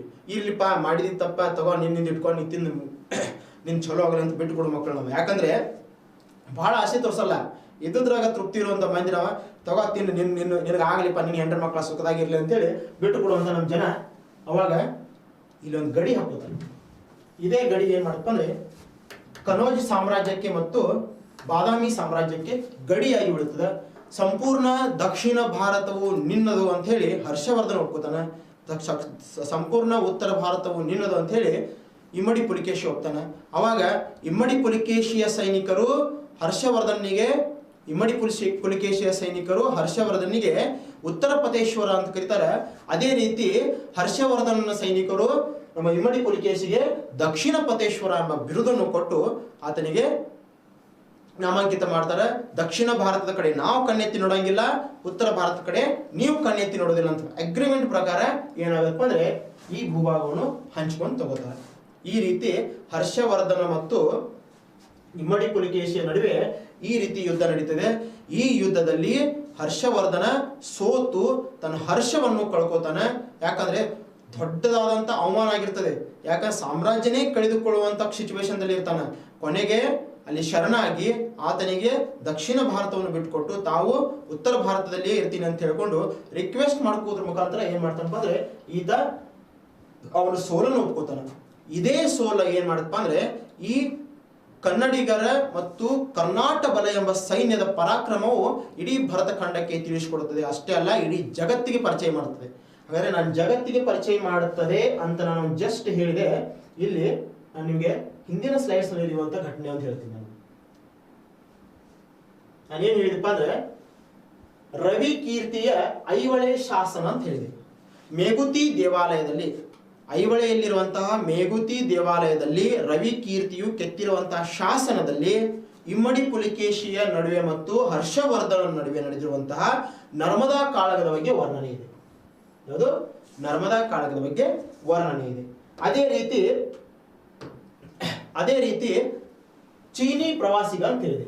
ನಾನೇನು ಹೇಳಿದೆ, ಇಂಟರ್ನ್ಯಾಷನಲ್ ಲೆವೆಲ್ದಲ್ಲಿಯೂ ಸಹಿತ ಇಮ್ಮಡಿ ಪುಲಿಕೇಶಿ ಫೇಮಸ್ ಅಂತ ಹೇಳಿದೆ. ಇಂಟರ್ನ್ಯಾಷನಲ್ ಲೆವೆಲ್ದಲ್ಲಿ ಸಹಿತ ಇಮ್ಮಡಿ ಪುಲಿಕೇಶಿ ಫೇಮಸ್ ಅಂತ ಹೇಳಿದೆ. ಇಲ್ಲಿ ನೋಡ್ರಿ, ವಿದೇಶಿ ಪ್ರವಾಸಿಗ ಚೀನಿ ಯಾತ್ರಿಗ ವೆನ್ಸ್ಟ್ಯಾಂಗ್ ಸಿಯುಕಿ ಎಂಬ ಗ್ರಂಥವನ್ನು ಬರೀತಾನೆ. ಆಲ್ರೆಡಿ ನಿಮಗೂ ಗೊತ್ತಿರುವಂತಹ ವಿಷಯ. ಈ ಸಿಯುಕಿ ಗ್ರಂಥದಲ್ಲಿ ಇಮ್ಮಡಿ ಪುಲಿಕೇಶಿ ಮತ್ತು ಹರ್ಷನ ನಡುವೆ ನಡೆದಿರುವಂತಹ ನರ್ಮದಾ ಕಾಳಗದ ಬಗ್ಗೆ ವರ್ಣನೆ ಇದೆ. ಯಾವುದು? ನರ್ಮದಾ ಕಾಳಗದ ಬಗ್ಗೆ ವರ್ಣನೆ ಇದೆ. ಈ ಕಾಳಗದ ಬಗ್ಗೆ ವರ್ಣನೆ ಇರುವಂತಹ ವಿದೇಶಿ ಗ್ರಂಥ ಯಾವಪ್ಪ ಅಂದ್ರೆ ಸಿಯುಕಿ. ಇಲ್ಲಿ ಕನ್ನಡಿಗರ ಪರಾಕ್ರಮವು ಜಗತ್ತಿಗೆ ಪರಿಚಯ ಮಾಡಿಸಿಕೊಟ್ಟಿದವರು ವೆನ್ಸ್ಟ್ಯಾಂಗ್. ಅದೇ ಕಾಲದಲ್ಲಿ ವೆನ್ಸ್ಟ್ಯಾಂಗ್ ಒಬ್ಬ ಬೌದ್ಧ ಸನ್ಯಾಸಿ, ಭಾರತಕ್ಕೆ ಬಂದಿರುವುದು ಒಬ್ಬ ಬೌದ್ಧ ಸನ್ಯಾಸಿ. ಭಾರತಕ್ಕೆ ಬೌದ್ಧ ಧರ್ಮದ ಬಗ್ಗೆ ಕಲಿಯಲು ಬಂದಿರ್ತಾನೆ. ಇಲ್ಲಿರುವಂತಹ ತತ್ವಶಾಸ್ತ್ರವನ್ನು ಕಲಿಯಕ್ಕೆ ಬಂದಿರ್ತಾನೆ. ಬೌದ್ಧ ಧರ್ಮವನ್ನು ತನ್ನ ರಾಷ್ಟ್ರಕ್ಕೆ ಒಯ್ಯಬೇಕೆಂಬ ಆಶೆಯಿಂದ ಬಂದಿರ್ತಾನೆ. ಬಟ್ ಈತ ಏನು ಮಾಡ್ತಾನೆ, ಹರ್ಷವರ್ಧನ ಕನೌಜ್ ಸಾಮ್ರಾಜ್ಯಕ್ಕೂ ಭೇಟಿ ಕೊಡ್ತಾನೆ. ಅದೇ ರೀತಿ ವರ್ಧನ ಸಾಮ್ರಾಜ್ಯಕ್ಕೆ ಯಾವ ಲೆವೆಲ್ ಭೇಟಿ ಕೊಟ್ಟಿರ್ತಾನಲ್ಲ, ಅದೇ ರೀತಿ ಬಾದಾಮಿಯ ಚಾಲುಕ್ಯರ ಸಾಮ್ರಾಜ್ಯಕ್ಕೂ ಭೇಟಿ ಕೊಟ್ಟಿರ್ತಾನೆ. ಇವನ ಸಂದರ್ಭದಲ್ಲಿ ಇವನು ಭಾರತದಲ್ಲಿ ಇರುವಂತಹ ಸಮಯದಲ್ಲಿನೇ ನರ್ಮದಾ ಕಾಳಗ ನಡೀತದೆ. ನರ್ಮದಾ ಕಾಳಗದ ಒಂದು ಜಸ್ಟ್ ಒಂದು ಹವಾ ಹೆಂಗಾಗಿರುತ್ತೆ ಅಂದ್ರೆ, ನರ್ಮದಾ ಕಾಳಗ ಭಯಂಕರವಾದ ಭೀಕರವಾದ ಕಾಳಗ ನಡೀತಾ ಇದೆ. ಆ ಕಾಳಗದಲ್ಲಿ ಇಡೀ ಭಾರತದ ಇತಿಹಾಸ ಚೇಂಜ್ ಆಗುತ್ತಾ. ಹರ್ಷವರ್ಧನಿಗೆ ಬಹಳ ಶಿಟ್ ಐತಿ. ಹರ್ಷವರ್ಧನ ಹಿಂಗೇನಪ್ಪ, ದಕ್ಷಿಣ ಭಾರತದ ರಾಜರನ್ನು ಎಲ್ಲರನ್ನು ಧ್ವಂಸ ಮಾಡ್ತಾನೆ, ಮತ್ತು ಅದರಲ್ಲಿ ಮತ್ತು ಬಾದಾಮಿ ಚಾಲುಕ್ಯರಂತೂ ನಿರ್ವಂಶ ಮಾಡ್ತಾನ ಎಂಬ ಪರಿಕಲ್ಪನೆ ಎಲ್ಲ ಕಡೆ ಹಬ್ಬಿರ್ತದೆ. ಬಟ್ ಇದೇ ಪರಿಕಲ್ಪನೆ ಹರ್ಷವರ್ಧನನನ್ನು ಇಮ್ಮಡಿ ಪುಲಿಕೇಶಿ ತನ್ನ ಚಾಣಾಕ್ಷತನದಿಂದ ಯಾವ ರೀತಿ ಹೊಡೆದು ಹಾಕ್ತಾನೋ ಅನ್ನೋದು ಈ ಸಿಯುಕಿ ಗ್ರಂಥದಲ್ಲಿ ಸ್ಪಷ್ಟವಾಗಿ ಹೇಳ್ತಾನೆ. ನಮಗೆ ಹರ್ಷವರ್ಧನ ಮತ್ತು ನರ್ಮದಾ ಕಾಳಗದ ಬಗ್ಗೆ, ಇಮ್ಮಡಿ ಪುಲಿಕೇಶಿ ಬಗ್ಗೆ ಮೊದಲ ಪ್ರೂಫ್ ಸಿಕ್ಕಿದ್ದು ಎಲ್ಲಿಪ್ಪ ಅಂದ್ರೆ ಇದೇ ಗ್ರಂಥದಲ್ಲಿ. ಅದೇ ರೀತಿ ಬಾಣನ ಹರ್ಷ ಚರಿತ್ರೆ ಎಂಬ ಕೃತಿ ಬರ್ತೈತಿ. ಈ ಬಾಣನ ಹರ್ಷ ಚರಿತ್ರೆ ಎಂಬ ಕೃತಿ ಏನ್ ಮಾಡ್ತೈತಿ ಅಂದ್ರೆ, ಹರ್ಷವರ್ಧನನ ಮೇಲೆ ಬರೆದಿರುವಂತಹ ಕೃತಿ, ಹರ್ಷವರ್ಧನನ ಜೀವನ ಶೈಲಿಯ ಮೇಲೆ ಬರೆದಿರುವಂತಹ ಕೃತಿ. ಇದೇ ಕೃತಿಯಲ್ಲಿ ನರ್ಮದಾ ಕಾಳಗದಲ್ಲಿ ಹೀನಾಯವಾದ ಸೋಲನ್ನು ಹರ್ಷವರ್ಧನ ಪಡೆದಿದ್ದ ಮತ್ತು ಕರ್ನಾಟ ಬಲ ಎಂಬ ಸೈನ್ಯವನ್ನು ಹೊಂದಿರುವಂತಹ ಇಮ್ಮಡಿ ಪುಲಿಕೇಶಿ ತನ್ನ ಪ್ರಾಬಲ್ಯವನ್ನು ಇಡೀ ಭಾರತ ಖಂಡದ ಮೇಲೆ ತೋರಿಸಿದ್ದ ಅಂತ ಹೇಳಿ ಇಲ್ಲಿ ಗೊತ್ತಾಗುತ್ತೆ. ಒಟ್ಟಿನಲ್ಲಿ ಹೇಳ್ಬೇಕಂದ್ರೆ ಹರ್ಷವರ್ಧನ ನಡುವೆ ಮತ್ತು ಇಮ್ಮಡಿ ಪುಲಿಕೇಶಿಯ ನಡುವೆ ನಡೆದಿರುವಂತಹ ಈ ಭೀಕರ ಕಾಳಗದಲ್ಲಿ ದಕ್ಷಿಣ ಭಾರತದ ಅಷ್ಟೇ ಅಲ್ಲ, ಕರ್ನಾಟಕ ಬಲದ ಶಕ್ತಿಯು ಇಡೀ ಭರತಖಂಡಕ್ಕೆ ಗೊತ್ತಾಗುತ್ತೆ. ಇದನ್ನು ಜಗತ್ತಿಗೆ ಪರಿಚಯಿಸಿದವರು ಯಾರಪ್ಪ ಅಂದ್ರೆ ಶಿಯುಕಿ ಎಂಬ ಗ್ರಂಥದಲ್ಲಿ ಬರೆದಂತಹ ವೇನ್ಸ್ ಟ್ಯಾಂಗ್ ತನ್ನ ಗ್ರಂಥದಲ್ಲಿ ಇದನ್ನು ವರ್ಣನೆ ಮಾಡ್ತಾನೆ. ಹಿಂಗಾಗಿ ವಿದೇಶಿಯರು ಸಹಿತ ಇದರ ಬಗ್ಗೆ ಅಧ್ಯಯನ ಮಾಡ್ತಾರೆ. ಯಾಕಂದ್ರೆ ಆ ಸಮಯದಲ್ಲಿ ನಳಂದ ಮತ್ತು ತಕ್ಷಶಿಲಾ ಶಿಕ್ಷಣ ಸಂಸ್ಥೆಗಳು ಇದ್ದವು. ನಳಂದ ಮತ್ತು ತಕ್ಷಶಿಲಾ ಯೂನಿವರ್ಸಿಟಿಗಳು ಕೆಲಸ ಮಾಡ್ತಿದ್ವು. ಈ ತಕ್ಷಶಿಲಾ ಮತ್ತು ನಳಂದ ಯೂನಿವರ್ಸಿಟಿಗಳಲ್ಲಿ ವೇನ್ಸ್ ಟ್ಯಾಂಗ್ ಈ ನಳಂದ ಯೂನಿವರ್ಸಿಟಿಗಳಲ್ಲಿ ತತ್ವಶಾಸ್ತ್ರವನ್ನು ಅಧ್ಯಯನ ಮಾಡ್ತಿದ್ದ. ಅಲ್ಲಿ ಶಿಕ್ಷಣವನ್ನು ಪಡೆಯುವುದರ ಮುಖಾಂತರ ಅಲ್ಲಿ ಶಿಕ್ಷಕನಾಗಿ ಕೆಲಸ ಮಾಡ್ತಿದ್ದ. ಈತನು ಬರೆದಿರುವಂತಹ ಗ್ರಂಥಗಳು ಈ ಜಗತ್ತಿನ ಅನೇಕ ದೇಶಗಳಿಂದ ಅಧ್ಯಯನಕ್ಕಾಗಿ ಅನೇಕ ಜನರು ಇಲ್ಲಿ ಬರ್ತಿದ್ರು. ಅಂದ್ರೆ ಇವತ್ತಿನ ಆಕ್ಸ್ಫರ್ಡ್, ಹಾರ್ವರ್ಡ್ ಯೂನಿವರ್ಸಿಟಿ ಇದೆಯಲ್ಲ, ಅದಕ್ಕಿಂತಲೂ ಶ್ರೇಷ್ಠವಾದ ಯೂನಿವರ್ಸಿಟಿ ಭರತಖಂಡದಲ್ಲಿ ಇದ್ದು. ಇವತ್ತಿನ ನಮ್ಮ IIT, IIM ಅಂತೀವಲ್ಲ, ಇಂಥ IIT, IIMಗಳು ಇವತ್ತಿನ ನಮ್ಮ ಪರಿಕಲ್ಪನೆಗಳು. ಬಟ್ ಆ ಕಾಲದಲ್ಲಿ ಅಂದ್ರೆ ಇವರ ಕಾಲದಲ್ಲಿ ತಕ್ಷಶಿಲಾ ಮತ್ತು ನಳಂದ ಯೂನಿವರ್ಸಿಟಿಗಳನ್ನ ನೋಡ್ಬೋದು. ಈ ಯೂನಿವರ್ಸಿಟಿಗಳಲ್ಲಿ ಅಧ್ಯಯನ ಮಾಡೋಕ್ಕೆ ವಿದೇಶಿಯರು ಬರುತ್ತಿದ್ರು. ಯಾವ ರೀತಿ ಭಾರತೀಯರು ಅಧ್ಯಯನ ಮಾಡೋಕ್ಕೆ ಅಮೆರಿಕ ಮತ್ತು ಇಂಗ್ಲೆಂಡ್, ಯುರೋಪಿಯನ್ ರಾಷ್ಟ್ರಗಳಿಗೆ ಹೋಗ್ತಾರಲ್ಲ, ಅದೇ ರೀತಿ ಅವರು ಮೊದಲು ನಮ್ಮ ಕಡೆ ಬರ್ತಿದ್ರು. ಅಂದ್ರೆ ನಮ್ಮ ಶಿಕ್ಷಣ ಸಂಸ್ಥೆಯಲ್ಲಿ ಬಂದು ನಮ್ಮ ತತ್ವಶಾಸ್ತ್ರವನ್ನು, ನಮ್ಮ ಧರ್ಮಶಾಸ್ತ್ರವನ್ನು ಅಧ್ಯಯನ ಮಾಡ್ತಿದ್ರು ಅಂತ ನಮ್ಗೆ ಗೊತ್ತಾಗುತ್ತಾ. ಅಲ್ಲಿ ಆತ ಏನ್ ಮಾಡ್ತಾನೆ ಅಂದ್ರೆ ಈತ ಪ್ರಚಾರ ಪಡಿಸ್ತಾನೆ. ಇದೇ ರೀತಿ ದಕ್ಷಿಣ ಭಾರತದವರಿಗೆ ಸಂಪೂರ್ಣವಾಗಿ ಸೋಲಿಸ್ತಾನೆ. ದಕ್ಷಿಣ ಭಾರತದೊಂದಿಗೆ ನರ್ಮದಾ ಕಾಳಗದಲ್ಲಿಯೂ ಸಹಿತ ಪ್ರಬಲತೆಯನ್ನು ಪಡಿತಾನೆ. ಇನ್ನು ಏನಪ್ಪಾ ಅಂದ್ರ, ಈ ಮ್ಯಾಪ್ನಲ್ಲಿ ನಾನು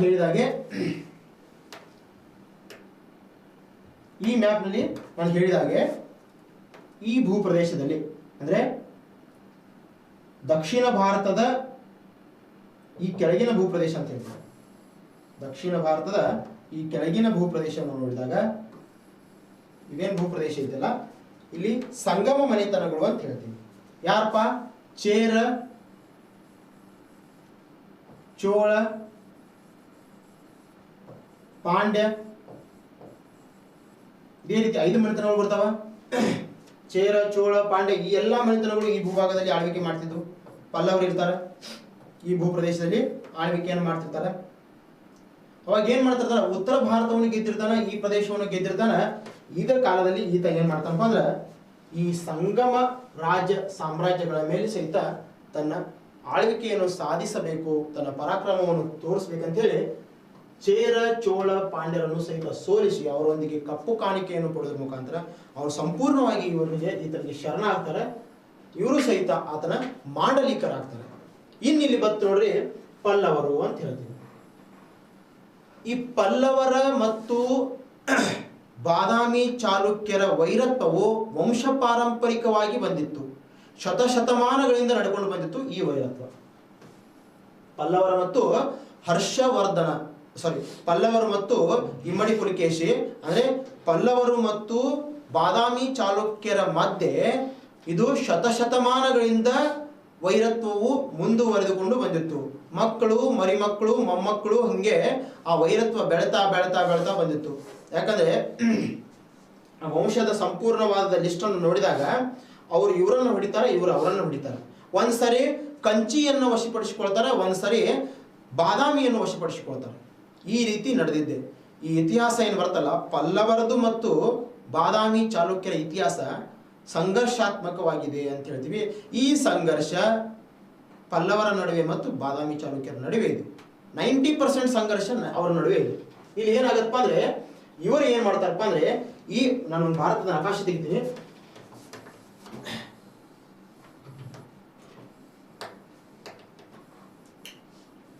ಇದು ದಕ್ಷಿಣ ಭಾರತ ಅಂತ ಹೇಳ್ತೀವಿ. ನರ್ಮದಾ ಕಾಳವಾಯಿತು, ದಕ್ಷಿಣ ಪ್ರದೇಶದ ಈ ಪ್ರದೇಶಕ್ಕೆ ಬಂದ ಈ ಭೂ ಪ್ರದೇಶದ ಮೇಲೆ ನಾವೇನ್ ಮಾಡಿವಿ, ಈ ಸಂಗಮ ಯುಗ ಅಂತ ಏನು ಡಿವೈಡ್ ಮಾಡಿವಲ್ಲ, ಈ ಭೂ ಪ್ರದೇಶದ ಮೇಲೆ ಅಂದ್ರೆ ಈ ಸಂಪೂರ್ಣ ದಕ್ಷಿಣ ಭಾರತದ ಭೂ ಪ್ರದೇಶದ ಮೇಲೆ ಈ ಎಲ್ಲಾ ರಾಜಮನೆತನಗಳು ರಾಜಕೀಯವಾಗಿ ಪ್ರಾಬಲ್ಯತೆಯನ್ನು ಸಾಧಿಸಬೇಕು, ಆರ್ಥಿಕವಾದ ಸಂಪೂರ್ಣ ಹಿಡಿತವನ್ನು ಈ ಭೂ ಪ್ರದೇಶದ ಮೇಲೆ ಸಾಧಿಸಬೇಕು ಎಂಬ ಪರಿಕಲ್ಪನೆ, ಎಂಬ ದುರಾಶೆ ಇವರಲ್ಲಿ ಇರ್ತದೆ. ಹೀಗಾಗಿ ಏನಾಗತ್ತಪ್ಪ ಅಂದ್ರೆ ಇವರ ನಡುವೆ ಕಂಟಿನ್ಯೂಲಿ ಸಂಪೂರ್ಣವಾಗಿ ಇವರಲ್ಲಿ ಆ ವೈರತ್ವ ಬೆಳೆದಿರ್ತದೆ. ಈ ಭೂ ಪ್ರದೇಶದ ಮೇಲೆ ಸಂಪೂರ್ಣವಾದ ಪ್ರಾಬಲ್ಯತೆಯನ್ನು ಸಾಧಿಸಬೇಕು ಎಂಬ ಛಲದಿಂದ ಈ ರಾಜಮನೆತನಗಳು ಸಂಘರ್ಷದಲ್ಲಿ ತೊಡಗಿರ್ತವೆ. ಅದರಲ್ಲಿಯೇ ಬಾದಾಮಿ ಚಾಲುಕ್ಯರು ಮತ್ತು ಪಲ್ಲವರ ನಡುವೆ ಸಂಘರ್ಷವನ್ನು ನಾವು ನೋಡಿದಾಗ ಭೀಕರವಾದ ಸಂಘರ್ಷಗಳು ಅಂತ ಹೇಳ್ತೀವಿ. ಯಾಕಂದ್ರೆ ಅವರನ್ನು ಕಂಡ್ರೆ ಇವರಿಗಾಗಲ್ಲ, ಇವರನ್ನು ಕಂಡ್ರೆ ಇವರಿಗಾಗಲ್ಲ. ಇಲ್ಲಿ ಇರುವಂತಹ ಟ್ವಿಸ್ಟ್ ಏನಪ್ಪಾ ಅಂದ್ರೆ ಪಲ್ಲವರು ಮೂಲತಃ ವಾತಾಪಿಯಿಂದ ಅಂದ್ರೆ ಬಾದಾಮಿಯಿಂದ ಬಂದವರು.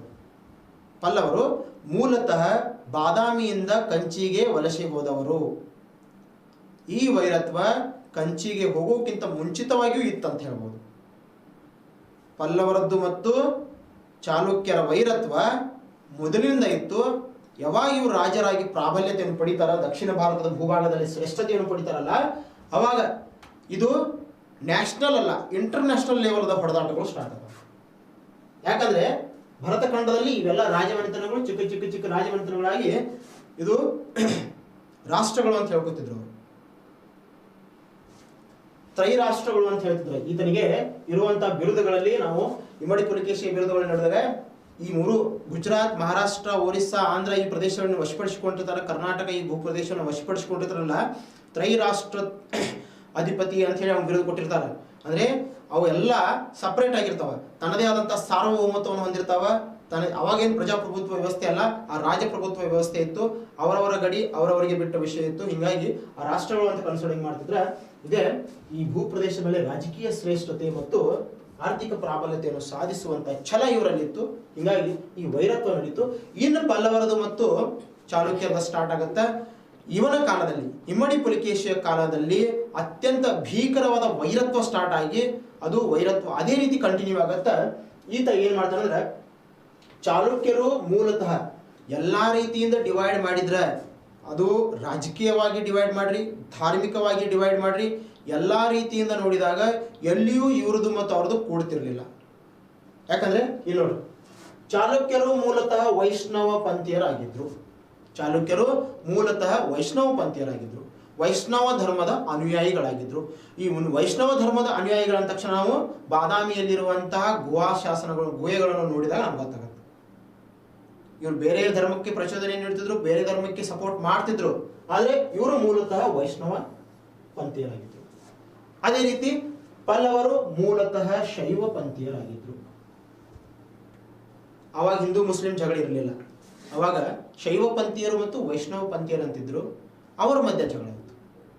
ಅವಾಗ ಕಿಜಾಬು ಇರಲಿಲ್ಲ. ಅವಾಗ ಏನಿತ್ತು ಅಂದ್ರೆ ಶೈವ ಪಂಥೀಯರು ಮತ್ತು ವೈಷ್ಣವ ಪಂಥೀಯರು ತನ್ನ ಪಂಥಗಳಲ್ಲಿ, ತನ್ನ ವಿಚಾರಧಾರೆಗಳಲ್ಲಿ ಹರಿ ಮತ್ತು ಹರನ ನಡುವೆ ಜಗಳ ನಡೆದಿದ್ವು. ವೈಷ್ಣವ ತತ್ವ ಸಿದ್ಧಾಂತಗಳನ್ನು ಇವರು ಪಾಲಿಸ್ತಿದ್ರು, ಇವರು ಇವರು ವೈಷ್ಣವ ತತ್ವ ಸಿದ್ಧಾಂತ ಪಾಲಿಸಿದ್ರು, ಪಲ್ಲವರು ಶೈವ ತತ್ವ ಸಿದ್ಧಾಂತಗಳನ್ನು ಪಾಲಿಸ್ತಿದ್ರು. ಇಲ್ಲಿಯೂ ಸಹಿತ ಅವರ ವೈರತ್ವ ಇತ್ತು. ಅದೇ ರೀತಿ ನಾನು ಈಗ ಹೇಳಿದಲ್ಲ, ಇವರು ಮೂಲತಃ ಪಲ್ಲವರು ಮೂಲತಃ ವಾತಾಪಿಯಿಂದ ಬಂದವರು, ಅಂದ್ರೆ ಬಾದಾಮಿಯಿಂದ ಬಂದವರು. ಅವ್ರಿಗೆ ಏನು ಆಕ್ಷೇಪ ಅಂದ್ರೆ, ಬಾದಾಮಿ ನಮ್ಮದು, ನಮ್ಮ ತಾಯ್ನಾಡು, ಅದು ನಮ್ಮ ಕೈಯಲ್ಲಿರಬೇಕು, ಅದನ್ನು ಗೆಲ್ಲಬೇಕು. ಕಂಚಿಯಿಂದ ಬಾದಾಮಿವರೆಗೆ ತನ್ನ ಸಾಮ್ರಾಜ್ಯವನ್ನು ವಿಸ್ತರಣೆ ಮಾಡಬೇಕು. ಒಂದು ಕಡೆ ಕಂಚಿ ರಾಜಧಾನಿ ಆಗಿದ್ರೆ ಒಂದು ಕಡೆ ಬಾದಾಮಿ ರಾಜಧಾನಿ ಆಗಬೇಕು ಅಂತ ಅವರ ಆಸೆ. ಬಟ್ ಇವ್ರ ಹಂಬಿ ಕಿಸ್ಸೆ ಕಮ್ಮಿ, ನಾವು ಇದೇ ಮಣ್ಣಿನವ್ರು ಇದ್ದೀವಿ, ಇಲ್ಲಿ ಐಹೊಳೆ ಪಟ್ಟದ ಕಡದ ಹುಟ್ಟಿ ಬಂದವ್ರು ನಾವು. ಈ ಮಣ್ಣು ನಮ್ಮದೈತಿ, ನಾವು ಈ ಮಣ್ಣನ್ನು ಬಿಟ್ಟು ಹೋಗಿಲ್ಲ, ಇಲ್ಲಿ ಯಾವತ್ತು ನಮ್ಮದ ನಡಿಬೇಕು ಅಂತ ಹೇಳಿ ಬಾದಾಮಿ ಚಾಲುಕ್ಯರು. ಇದೇ ವೈರತ್ವ ಶತಶತಮಾನಗಳಿಂದ ನಡೀತು. ಅದು ಏನಾಯ್ತಪ್ಪ ಅಂದ್ರೆ, ಇದೇ ವೈರತ್ವ ಸಂಪೂರ್ಣ ರಾಜಮನೆತನದ ರಾಜಕೀಯನೇ ಆಗಿಬಿಟ್ಟಿತ್ತು. ಇವಾಗ ಪಲ್ಲವರ ನಡುವೆ ಮತ್ತು ಚಾಲುಕ್ಯರ ನಡುವೆ ಯುದ್ಧಗಳನ್ನು ನಾವು ನೋಡಿದಾಗ ಇಲ್ಲಿ ನೋಡಿ, ಇಮ್ಮಡಿ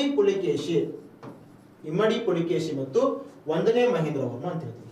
ಈತ ಚಾಲುಕ್ಯ, ಈತ ಪಲ್ಲವ.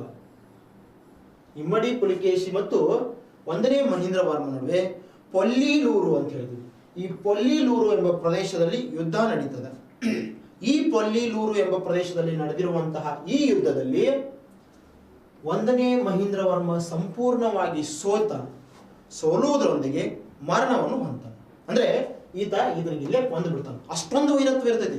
ಯುದ್ಧವನ್ನು ಸಾಧಿಸಿದ್ರು ಸಹಿತ, ಯುದ್ಧವನ್ನು ಮಾಡಿದ್ರು ಸಹಿತ, ನಿಮ್ಮನ್ನು ಕಡ್ದ ತೀರ್ತೀನಿ ಅನ್ನೋ ಲೆವೆಲ್ಕ ಆ ವೈರತ್ವ ಇರ್ತೈತಿ. ಅವಾಗ ಈತನನ್ನು ಕೊಂದು ಹಾಕಿಬಿಡ್ತಾನೆ. ಇದೇ ವೈರತ್ವ ಮತ್ತೆ ಮುಂದೆ ಬೆಳೆದು ನಿಲ್ತದ. ಅವಾಗ ಪುಲಿಕೇಶಿ ಯಂಗ್ ಅಂಡ್ ಡೈನಾಮಿಕ್ ಇದ್ದಾಗ ಈ ಯುದ್ಧದಲ್ಲಿ ಗೆದ್ದಿರ್ತಾನೆ. ಅವಾಗ ಈತನ ಮಗ 1ನೇ ನರಸಿಂಹವರ್ಮ, ಈತ ತನ್ನ ತಂದೆಗೆ ಕೊಂದು ಹಾಕಿರುವಂತ ಪುಲಿಕೇಶಿಯ ಮೇಲೆ ಕನಸಿನಾಗೂ ಬರ್ತಿರ್ತಾನೆ. ಅಂದ್ರೆ ಅಷ್ಟೊಂದು ವೈರತ್ವ ಅಲ್ಲಿ ಬೆಳೆದಿರ್ತದೆ. ನನ್ನ ತಂದೆ ನೀವು ಕೊಂದು ಹಾಕಿದಾನ ಅಂತ ಹೇಳಿ ಒಂದು ಸಿಟ್ಟು ಇವನಲ್ಲಿ ಇರ್ತೈತಿ. ಇವನ್ ಒಂದೇ ಒಂದು ಗುರಿ ಇರ್ತೈತಿ, ಏನಪ್ಪಾ ಅಂದ್ರೆ ಅವನನ್ನು ಕೊಲ್ಲಬೇಕು, ಅವನ ಸಾಮ್ರಾಜ್ಯ ವಶಪಡಿಸಿಕೊಳ್ಳಬೇಕು ಮತ್ತು ಬಾದಾಮಿಯನ್ನು ತನ್ನ ಅಂಡರ್ದಾಗ ಇಟ್ಕೋಬೇಕು ಅನ್ನೋದು ಈತನ ಧ್ಯೇಯವಾಗಿರ್ತದೆ.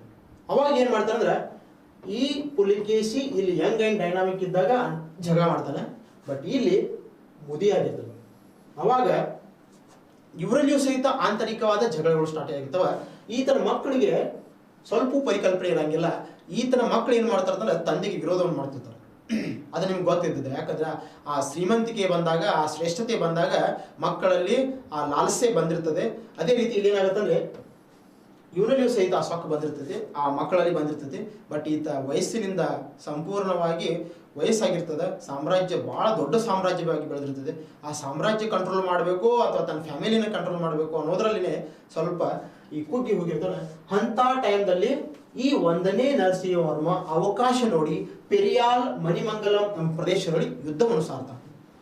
ಅವಾಗ ಈ ಪುಲಿಕೇಶಿಯು ಪೆರಿಯಾಲ್ನಲ್ಲಿಯೂ ಸೋಲೊಪ್ಕೋತಾನ, ಮಣಿಮಂಗಲ ಎಂಬ ಪ್ರದೇಶದಲ್ಲಿಯೂ ಸೋಲೊಪ್ಕೋತಾನ, ಇನ್ನ ಸುರುಮಾಲ್ ಎಂಬ ಪ್ರದೇಶದಲ್ಲಿಯೂ ಸೋಲೊಪ್ಕೋತಾನೆ. ಕೊನೆಗೆ ಆ ಎಲ್ಲಾ ಪ್ರದೇಶಗಳನ್ನು ಸೋಲುವುದರೊಂದಿಗೆ ಬಾದಾಮಿಯಲ್ಲಿರುವಂತಹ ಈ ಸಾಮ್ರಾಟನ ಮೇಲೆಯೂ ಸಹಿತ ಆತ 1ನೇ ನರಸಿಂಹವರ್ಮ ಅಟ್ಯಾಕ್ ಮಾಡ್ತಾನ. ಅಟ್ಯಾಕ್ ಮಾಡಿದ ತಕ್ಷಣ ಯಾವ ರೀತಿ ತನ್ನ ತಂದೆಯನ್ನು ಕೊಂದಿದ್ದಲ್ಲ, ಈ ಮಹೇಂದ್ರವರ್ಮನನ್ನು ಈ ಪುಲಿಕೇಶಿ ಕೊಂದಿದ್ದಲ್ಲ, ಇದೇ ರೀತಿ ಸಾಮ್ರಾಜ್ಯದಲ್ಲಿ ಹೊಕ್ಕಿ ಅವನ ಅರಮನೆಯಲ್ಲಿ ಹೊಕ್ಕಿ ಅವನನ್ನು ಕೊಂದು ಹಾಕ್ತಾನೆ. ಅವನ ಶರಣಾಗತಿಯನ್ನು ಪಡೆಯೋದ್ರ ಮುಖಾಂತರ ಆತನನ್ನು ಕೊಂದು ಹಾಕಿ, ಅವಾಗ ಈತನನ್ನು ಕೊಂದು ಹಾಕಿದ ನಂತರ ಸುಮಾರು 12 ವರ್ಷಗಳ ಕಾಲ ಬಾದಾಮಿಯು ಕಂಚಿ ಪಲ್ಲವರ ಕೈಗೆ ಸೇರುತ್ತದೆ. ಈ ಬಾದಾಮಿಯು 12 ವರ್ಷಗಳ ಕಾಲ ಕಂಚಿ ಪಲ್ಲವರ ಕೈಯಾಗಿ ಸೇರಿದಾಗ ಕಗ್ಗತ್ತಲೆಯ ನಾಡಾಗಿ ಉಳಿತದ. ಯಾಕಂದ್ರೆ ಬಾದಾಮಿ ಚಾಲುಕ್ಯರು ತನ್ನ ಅಸ್ತಿತ್ವವನ್ನು ಕಳ್ಕೊಳ್ಳುವಂತಹ ಸಂದರ್ಭ ಇರ್ತದೆ. ಈ 12 ವರ್ಷಗಳವರೆಗೆ ಈ ಸಾಮ್ರಾಜ್ಯವು ಸಂಪೂರ್ಣವಾಗಿ ತನ್ನ ಬಾದಾಮಿ ರಾಜಧಾನಿಯನ್ನೇ ಕಳ್ಕೊಂಡಿರ್ತದ. ಈ 12 ವರ್ಷಗಳವರೆಗೆ ಸುವರ್ಣ ಯುಗವನ್ನು ಭೋಗಿಸುತ್ತಿರುವಂತಹ ಬಾದಾಮಿ ಭೂ ಪ್ರದೇಶವು ತನ್ನ ಸಂಪೂರ್ಣವಾದ ಅಸ್ಮಿತೆಯನ್ನು ಕಳ್ಕೊಂಡು ಬಿಡ್ತದ. 12 ವರ್ಷಗಳ ಕಾಲ ಪಲ್ಲವರು ಬಾದಾಮಿಯನ್ನು ತನ್ನ ಕೈ ವಶೆಯಲ್ಲಿ ಇಟ್ಟುಕೊಂಡು ಅದನ್ನು ಕಗ್ಗತ್ತಲೆಯ ನಾಡಾಗಿ ಇಟ್ಟುಬಿಡ್ತಾರೆ. ಈ ರೀತಿ ವೈರತ್ವ ಇಷ್ಟಕ್ಕೆ ಮುಗಿಯಲ್ಲ ಇದು. ಈ ವೈರತ್ವ ಇದೇ ರೀತಿ ಮುಂದುವರಿಯುತ್ತಾ ಹೋಗುತ್ತಾ ಮುಂದೆ 12 ವರ್ಷಗಳ ಕಾಲ ಭೀಕರವಾದಂತಹ ಕಗ್ಗತ್ತಲ ಪ್ರದೇಶವಾಗಿ ಉಳಿಬಿಡ್ತದೆ. ಅಲ್ಲಿ ಜನವಸ್ತಿಯು ವಿರಳಾಗಿರ್ತದೆ. ಏನೋ ಒಂದು ಕಾಲದಲ್ಲಿ 1ನೇ ಪುಲಿಕೇಶಿ, ಕೀರ್ತಿವರ್ಮ, ಮಂಗಳೇಶನ ಕಾಲದಲ್ಲಿ ಅಥವಾ ಇಮ್ಮಡಿ ಪುಲಿಕೇಶಿಯ ಕಾಲದಲ್ಲಿ ರಾಜವೈಭವವನ್ನೇ ಮೆರೆದಿರುವಂತಹ ಈ ಭವ್ಯವಾದ ಸಾಮ್ರಾಜ್ಯ 12 ವರ್ಷಗಳ ಕಾಲ ತನ್ನ ಅಸ್ತಿತ್ವವನ್ನು ಕಳೆದುಕೊಳ್ಳುತ್ತದೆ. ಮುಂದೆ ಅಷ್ಟೇ ಅಲ್ಲ, ಇಮ್ಮಡಿ ಪುಲಿಕೇಶಿಯ ಬಗ್ಗೆ ಇನ್ನೂ ಹೇಳಬೇಕಾದ್ರೆ ವಿದೇಶದಲ್ಲಿಯೂ ತನ್ನ ಶ್ರೇಷ್ಠತೆಯನ್ನು ಸಾಧಿಸಿದ್ದ ಅಂತ ಹೇಳ್ತೀನಲ್ಲ, ಇಲ್ಲಿ ನೋಡಿ, ಈ ವಿದೇಶದಲ್ಲಿಯೂ ಸಹಿತ ತನ್ನ ಶ್ರೇಷ್ಠತ್ವವನ್ನು ಯಾವ ಸಾಧಿಸಿದ ಅಂದ್ರೆ, ಈತ ಭರತ ಖಂಡದ ಈ ದಕ್ಷಿಣದ ಭೂಭಾಗವು ಸಂಪೂರ್ಣವಾಗಿ ವಶಪಡಿಸಿಕೊಂಡಿದ್ದ. ಈ ದಕ್ಷಿಣದ ಭೂಪ್ರದೇಶ ವಶಪಡಿಸಿಕೊಳ್ಳೋದ್ರ ಮುಖಾಂತರ ಸೌರಾಷ್ಟ್ರ ಮತ್ತು ಗುಜರಾತ್ ಎಂಬ ಭೂಪ್ರದೇಶ ಅಂತ ಏನು ಹೇಳ್ತೀವಲ್ಲ, ಈ ಸೌರಾಷ್ಟ್ರ ಮತ್ತು ಗುಜರಾತ್ ಭೂಪ್ರದೇಶದ ಸಂಪೂರ್ಣ ಗಡಿ ವ್ಯವಸ್ಥೆಯನ್ನು ತನ್ನ ಅಂಡರ್ದಾಗಿಟ್ಕೊಂಡಿದ್ದ. ಅವಾಗ ವಿದೇಶಿಯರ ಆಗಿರುವಂತಹ ಬಾಗ್ದಾದಿನ ಖಲೀಫರು ಒಮರ್ ಎಂಬ ದೊರೆ, ಬಾಗ್ದಾದಿನ ಖಲೀಫರಾದಂತಹ ಒಮರ್ ಎಂಬ ದೊರೆ ಏನ್ ಮಾಡ್ತಾನಂದ್ರೆ, ಭಾರತದ ಮೇಲೆ ದಾಳಿ ಮಾಡುವ ಆಶೆಯಿಂದ ಸಮುದ್ರದ ಮುಖಾಂತರ ಭಾರತಕ್ಕೆ ಎಂಟ್ರಿ ಕೊಡ್ತಾನೆ. ಅವಾಗ ಇಮ್ಮಡಿ ಪುಲಿಕೇಶಿಯ ಸೈನಿಕರು ಅಂದ್ರೆ ಕರ್ನಾಟಕ ಬಲ ಎಂಬ ಸೈನ್ಯವು ಏನ್ ಮಾಡಪ್ಪ ಅಂದ್ರೆ, ಆತನನ್ನು ಇದೇ ಗುಜರಾತಿನ ತೀರ ಪ್ರದೇಶದಲ್ಲಿ, ಕರಾವಳಿ ತೀರ ಪ್ರದೇಶದಲ್ಲಿ ಸೋಲಿಸಿ ಭಾರತದ ಒಳಗೆ ಹೆಜ್ಜೆ ಇಡಲಾರದ ಹಾಗೆ ಹೊಳಿ ಕಳಿಸ್ಕೊಡ್ತಾನೆ. ಅಂದ್ರೆ ಖಿಲ್ಜಿ ಮತ್ತು ಯಾವ ರೀತಿ ಗಜ್ನಿ ಭಾರತದಲ್ಲಿ ಎಂಟ್ರಿ ಕೊಟ್ಟು ಭಾರತವನ್ನು ಸಂಪೂರ್ಣವಾಗಿ ಲೂಟಿ ಹೊಡೆದ್ರಲ್ಲ, ಇದೇ ಉದ್ದೇಶವನ್ನು ಇಟ್ಕೊಂಡು ಬಂದಿರುವಂತಹ ಒಮರ್ ಈತನಿಗೆ ಭಾರತದ ಮಣ್ಣಿನಲ್ಲಿ ಹೆಜ್ಜೆ ಇಡುವಂತ ಅವಕಾಶವೂ ಕೊಡಲಿಲ್ಲ. ಈ ಕರ್ನಾಟಕ ಬಲ ಎಂಬ ಸೈನ್ಯವನ್ನು ಹೊಂದಿರುವಂತಹ ಇಮ್ಮಡಿ ಪುಲಿಕೇಶಿ ಅಂದ್ರೆ ನಮ್ಮ ಶ್ರೇಷ್ಠತೆ, ನಾನು ಅವಾಗ ಹೇಳಿದ್ದೆ, ನಾವು ಮಣ್ಣಿನ ರಕ್ಷಣೆಯಲ್ಲಿ ಯಾವತ್ತೂ ಹಿಂದೆ ಸರಿದಿಲ್ಲ. ಈ ಭರತ ಖಂಡದ ರಕ್ಷಣೆ ನಮ್ಮ ರಕ್ತದಲ್ಲಿಯೇ ಹುಟ್ಟಿ ಬಂದಿತ್ತು ಅಂತ ಹೇಳಿದಲ್ಲ, ಈ ಸಂದರ್ಭವನ್ನು ನಾವು ಅಲ್ಲಿ ಹೋಲಿಸಬಹುದು. ಇಮ್ಮಡಿ ಪುಲಿಕೇಶಿ ಒಮರ್ನನ್ನು ಭರತ ಖಂಡದ ಮೇಲೆ ಕಣ್ಣೆತ್ತಿ ನೋಡಲಾರದಾಗೆ ಕರಾವಳಿ ಪ್ರದೇಶದಿಂದನೇ ಹೊಳ್ಳಿ ಕಳಿಸಿಕೊಟ್ಟಿರ್ತಾನೆ.